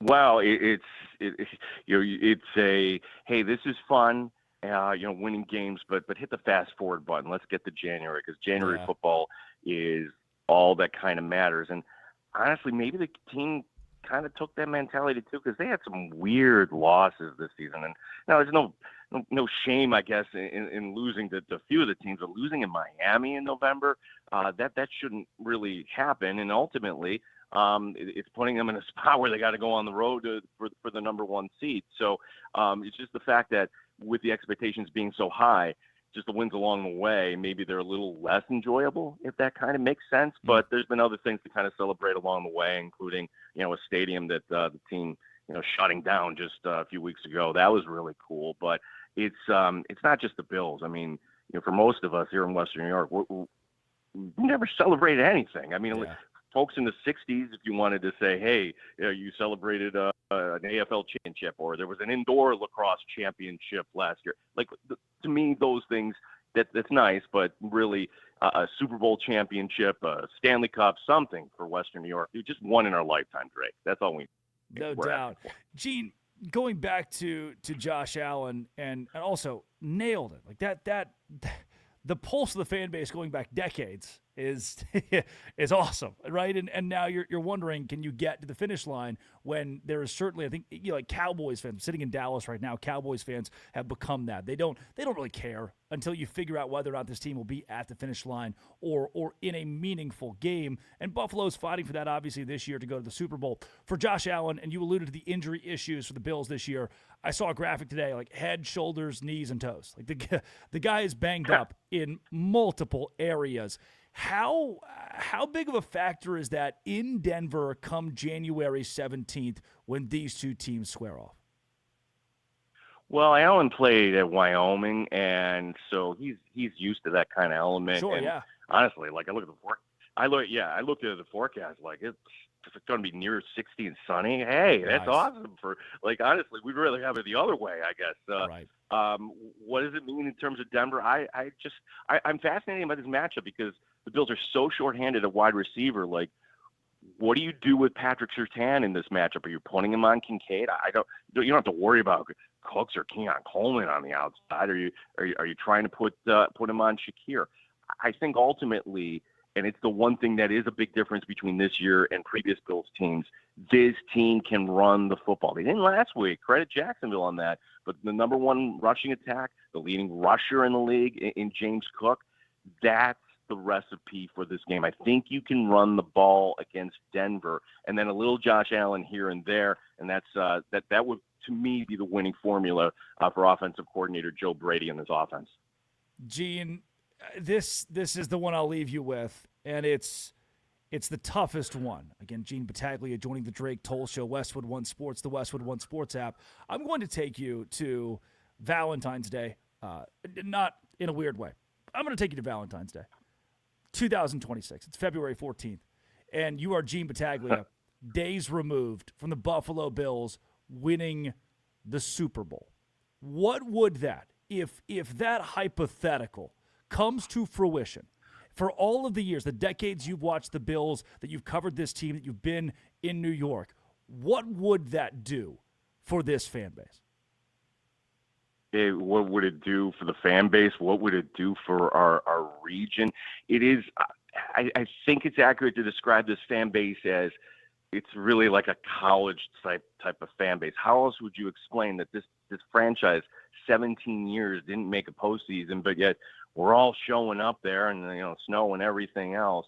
So it's you, it's your dad, it's your grandfather, it's your mom, it's everybody, the storyline. It is the one thing that kind of connects us here because this part of the region, let's face it, we've taken our knocks here. Like it's been tough here in the Rust Belt for various reasons, but people pride themselves in being resilient and having a football team that kind of, mirrors that in some ways when you go back to the Super Bowl era where like, okay, we'll pick ourselves up, we'll dust ourselves off. All right, maybe this is the 2025 version of the Buffalo Bills where you have a wide receiver, Drake, last week playing on a torn ACL in the second half in Tyrell Shavers. And if you watch that video, he is helping that push for 11 yards. Yeah. That's the sort of thing that people can, so to answer your question, what would Valentine's be? They'd be like, I think I'd be drunk for an entire week. How's that? Like with everybody else here with happiness. I can only assume. I'm trying to work in my brain. I think somewhere around October, November would be 9 months after February.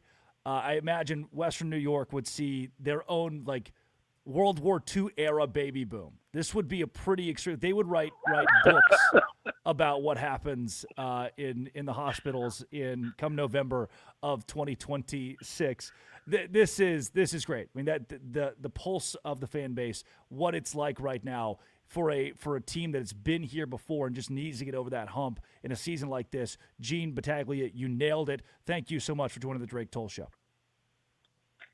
Drake, love having you on our station. Be well, my friend, anytime. Absolutely. Look, if you are Dan in Albany, New York, you're a big Bills fan. You watched the wild card win over the Jags. You were impressed with the Jags, even more impressed with the Bills after the tush push wins it for you. What you might lose sight of, and what I sometimes lose sight of, is that Josh Allen, the MVP Josh Allen, is the eraser. He can single-handedly win you games because of his legs. His arm is great, but because of his legs, he can single-handedly win you games. He finished the regular season combining for nearly 40 touchdowns, a 108.7 passer rating, leading a game-winning drive on the road in the wild card against a very good, very hot, surging Jacksonville team. Arguably the best ground game in the league. I would say the best ground game in the league. Elite passing defense. Number one in the NFL. You know, I have it in my notes, 163 yards per game allowed by their passing defense. Despite the injuries, despite the setbacks, despite Josh Allen having a thin lineup at wide receiver, no doubt. That is 100% true. He is still good enough, the MVP caliber QB, to get it done and to win in the postseason in Buffalo and to send the postseason to make the postseason end in a Super Bowl for Buffalo. I don't know, man. I get it. If you are a fan of this team, it's probably very hard to believe. I wouldn't want to believe. I would struggle to believe because Josh Allen has failed. Before he's even gotten to the Super Bowl, he has failed in the big one. There's a chance, a very good chance, a decent chance that Gene Battaglia and the rest of these Bills guys wake up on Valentine's Day and you've just played in the Super Bowl but lost. The Bills have lost him. Oh, how crushing would that be? And the questions will still be posed. Can Josh Allen get it done in the big game? Can he win the big games? But between Joe Brady, the pass defense, the road Warriors getting it done on the road in the wild card, and Josh Allen's ability to do it himself, the MVP, 2024 MVP, his ability to do it himself, his elite passer rating, his proof of doing it himself in Jacksonville. You parlay all of those together, and the Buffalo Bills are on a caliber to win the Super Bowl. I didn't have that message 2 weeks ago. I don't know if I believed in the Bills 2 weeks ago. But all it took was one game, one performance, the way they did it against Jacksonville in a game where the Jags played really well for me to believe again.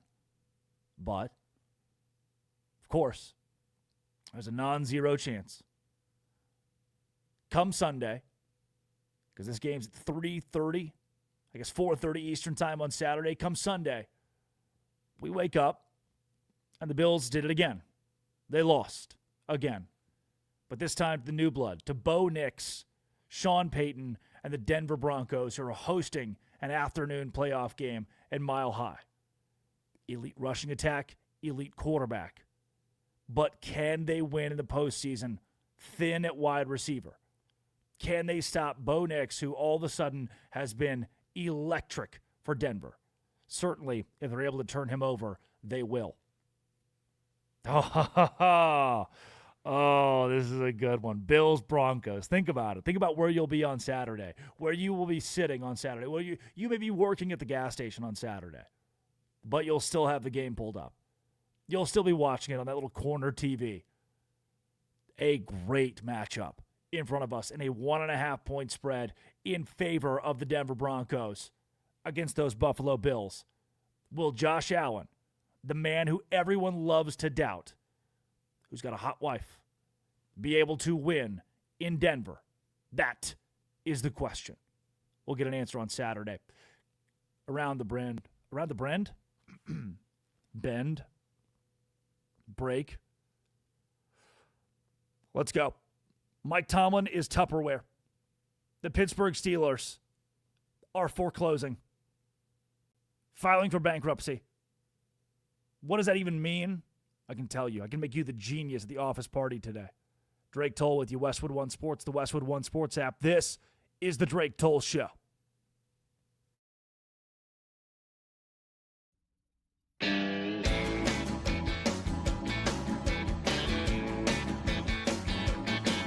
Well, when I was young, my mama read me nursery rhymes beside my bed. And though they sounded mighty fine, they made no sense to me. Now that I am all grown up, it seems my nights have changed as such. So I went out and made me up a nursery rhyme for me. It goes bar light, bar bright, first bar that I see tonight. Wish I might find someone to hold me tight. Hey, diddle, diddle, the man with the fiddle and the girl sing along with the tunes. Just one more dance till you turn out the lights and you can shut down this saloon. You know, I never understood how a big old gal could raise no kids in a shoe. And any old jack goes jumping a candle needs to find something better to do. And a rub-a-dub-dub 3-minute tub sure sounds kind of funny to me.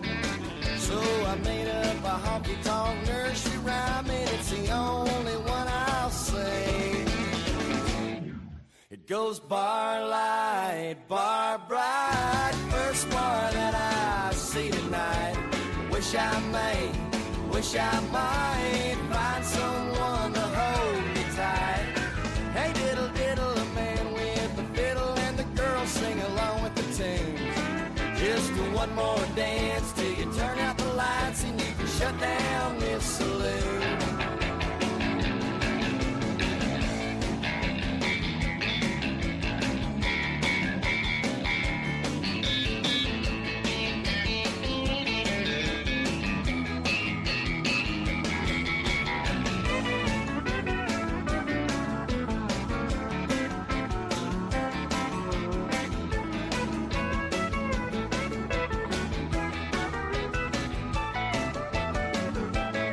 I said I never understood how a big old gal could raise no kids in a shoe. And any old jack goes jumping a candle needs to find something better to do. And a rub-a-dub-dub 3-minute tub sure sounds kind of funny to me.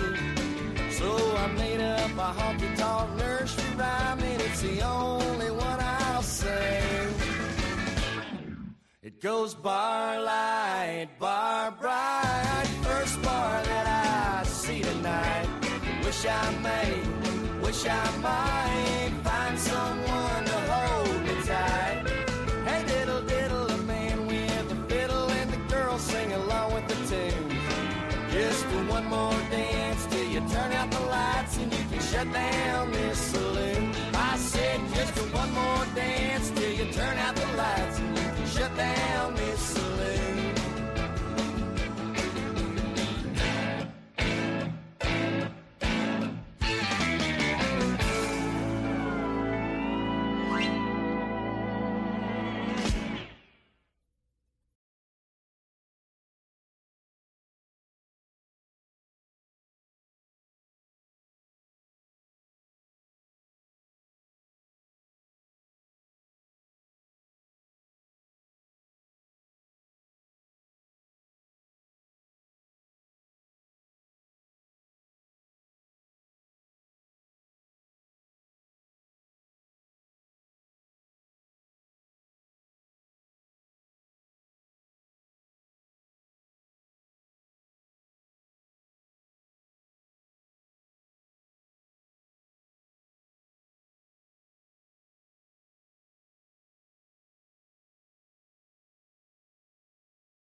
I got a sweet little baddie and she rolling in the caddy with me.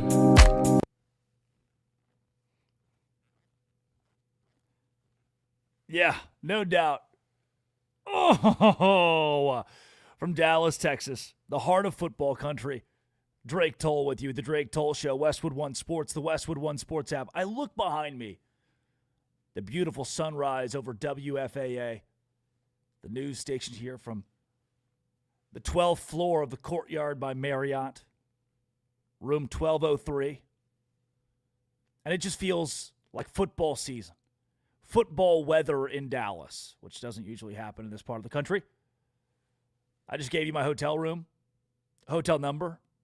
I'll even give you my personal phone number, 310-840-4910. You can call me or text me any time of day or night. Sometimes, yes, sometimes, Nick Costos or Jim Rome will answer. You just tell them, forward it to me. 310-840-4910 on the Drake Toll Show. You know, I got a list the other day, an official list of all of the places in the world that have this show tuned in right now. From Houston to Boston, D.C. to Seattle, Baltimore, Kansas City, Albuquerque, Lexington, Wichita. Tucson is in there. Butte, Montana, Little Rock, Arkansas. And all of us get together each morning in the name of the biggest headlines in sports. And the beauty of this, too, and I want you to know, is that when you come to the Drake Toll Show, you will get something you can bring with you the rest of the day. You will hear something and you'll say, oh, hey, wait a second. I like that idea. I like that opinion. I'm going to use that. Or I didn't know that stat. I didn't know that analogy. I'm going to use that in my daily life. And you have full permission to do so. And that continues here. Drake Toll with you from the Savannah Bananas organization, Locked On Big 12. 6 a.m. to 9 a.m. Eastern time every day on Westwood One. Let's go here. The failure that was the success of Tupperware. You own it. You have it. Your mom, your grandma, they all use Tupperware. Everybody uses it. And the best part of it is you can use it again and again and again. It's not wasteful, right? It continues to win. It's one of the most successful products in history. Because when your mom doesn't need her Tupperware anymore, I don't need this bowl, she gives it to you. It's a brand so consistent, a product so durable that it died. September of 2024, Tupperware officially filed for Chapter 11 bankruptcy. Here's how greatness led to downfall. There was no replacement cycle. Most companies, car companies, you buy a vehicle and there is a replacement cycle. Here in a few years, you will need another vehicle. You buy a Diet Coke, you're probably going to drink that Diet Coke. You buy a certain makeup, a couple years from now, you might want to evolve a bit in your makeup game. Tupperware doesn't change like that. It does one thing really, really well, really consistently, and so well that you almost forget about it. Unlike the consumables, it's here to stay. But it was too successful to abandon, and Tupperware said, hey, we're the big dog here. When Amazon called them, when Target called them and said, hey, you should sell Tupperware on Amazon.com or on the shelves at Target, they said no. Because they believed they were bigger than those brands. We've been around. We don't need to adapt. We don't need to move forward. We are a stalwart in what we do. They did not enter retail until 2022. It's existed for 70 years, didn't enter retail until 2022. And instead of marketing to the working man, the working woman, the stay-at-home, instead of marketing to anybody like that, instead of going to social media and being an influencer, instead of trying to drive marketing, they said, hey, we're kind of this, we're more of kind of cocktail party, have a Tupperware party deal. And they lost their high-end status as Ziploc and Glad became popular. And people kind of forgot what was and was not Tupperware. Like a Kleenex, right? If someone hands you the off-brand, you're like, oh, here's a Kleenex. It's not actually the brand Kleenex, but we call it that. Band-Aid, same thing. Not actually that brand, but we call it that because it's the most common way for us to know this certain object. That's how Tupperware feels. It might not actually be the brand, but that brand got lost somewhere. There was stagnation in the patent. So what we have is a decades-long thing that works, that wins. Is it superior, like a car? Is it a consumable? That, yeah, you've got to flip it every few years, but I think a car is a lot sexier than Tupperware. So no, it's not. Those containers aren't sexy. I mean, they win, but do they differentiate themselves from other products? I mean, no, not really. There are other brands that you can get now that are pretty similar. And I mean, did they reinvent themselves? Did they try to do things that were new and different, unique on the sales front? Well, no, they couldn't adapt. They decided they didn't want to adapt. May I introduce to you Mike Tomlin? Decades long, he's won. He's worked. There was a point in time he was number one in the world at one thing. For Tupperware, it was sealing food. For Mike Tomlin, it was winning the Super Bowl. But then he decided, that social media thing's crazy. I don't need to adapt to all that. I don't want to go sell my product. I don't want to be at Target and Amazon. What I've done has worked for 20 years, so I'm going to keep doing it. I don't need a patent on my coaching ability. And then the motivator, the guy whose team would consider him to be a great players coach, the guy who has led a successful franchise, a good franchise, a winning franchise, that same guy,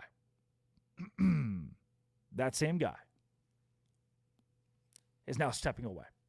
And it feels mutual. It was time. Tupperware files Chapter 11 bankruptcy, and Mike Tomlin is no longer the head coach of the Steelers. So you get to the office with your lunch that's surely in some Tupperware, and you tell the people all around the office, hey, this thing right here, this container I'm holding, it's just like Mike Tomlin. And then you'll be the genius that gave them this little nugget. Speaking of nuggets, time for Wild Wednesday, the wildest headlines across the country in the last 48 hours. Facebook edition. This is just going to be an awesome opportunity for me to tell you almost everything that you read on Facebook is fake. And old people are sharing the hell out of this one. Breaking news from one of these slop accounts. This is so AI, it's not even funny. Please tell me you can differentiate this from AI. Breaking news. A man living with dementia has reportedly won $1.2 million after mistaking a slot machine for a vending machine while trying to buy a Dr. Pepper. Thought he was pressing buttons to get a drink. Next thing, jackpot. Life has a funny way of blessing people when they least expect it. Moral lesson. Sometimes destiny doesn't ask if you're ready. It just shows up. Congrats to Alan Kay. By the way, Alan Kay does not exist. The comments section, there are thousands of comments. Congratulations. Wow. Blessed. Praying for you. We can be better as a society. We can be better. This one I found today. It is with great sadness. This one's followed by 8 crying, laughing emojis.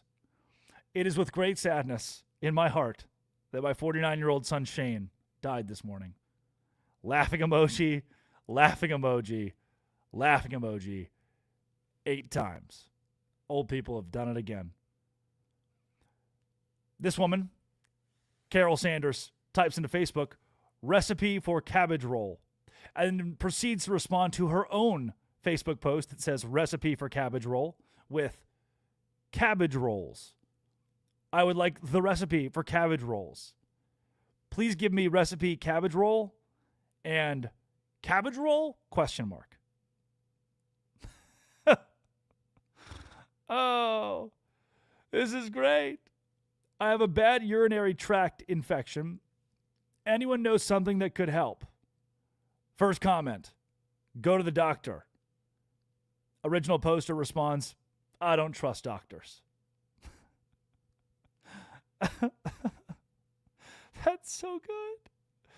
Oh, it's so good. It's old people selfies. She is completely cut off her head from her profile picture and comments on her own photo. Sorry, I'll try to get my head in the photo on the next try. Oh, this is good. This is good. And then an old person, this is the last one, post on Facebook yesterday, Yolanda, please, help. Springfield, Oregon has lost every one of our Wendy's. Close the doors to the best chili there is. Please help save Wendy's. Seniors love your chili. I have to drive 45 miles for chili. Bring back Wendy's. Please help us. It was Memorial Day. They were closed. Bring back Wendy's. Awesome, man. It's your Weird Wednesday. Adults on Facebook edition. Just be careful when you're out there on the apps, man. Just be careful. They'll get you with the dementia guy.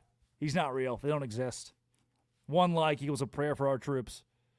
Yes, pray for the troops. Be careful because those AI slop posts are ruining the internet.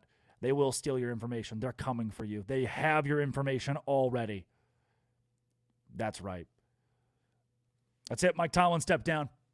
The Baltimore Ravens are looking for a head coach, as are the Cleveland Browns. The AFC North is being torn apart, and the wild card heats up. We move from the wild card as we heat up in the divisional round of the postseason in the National Football League, and the national championship looms, Miami and Indiana. Drake Toll with you. Westwood One Sports, the Westwood One Sports app. Nick Costos coming up. This has been, it always will be, the Drake Toll Show.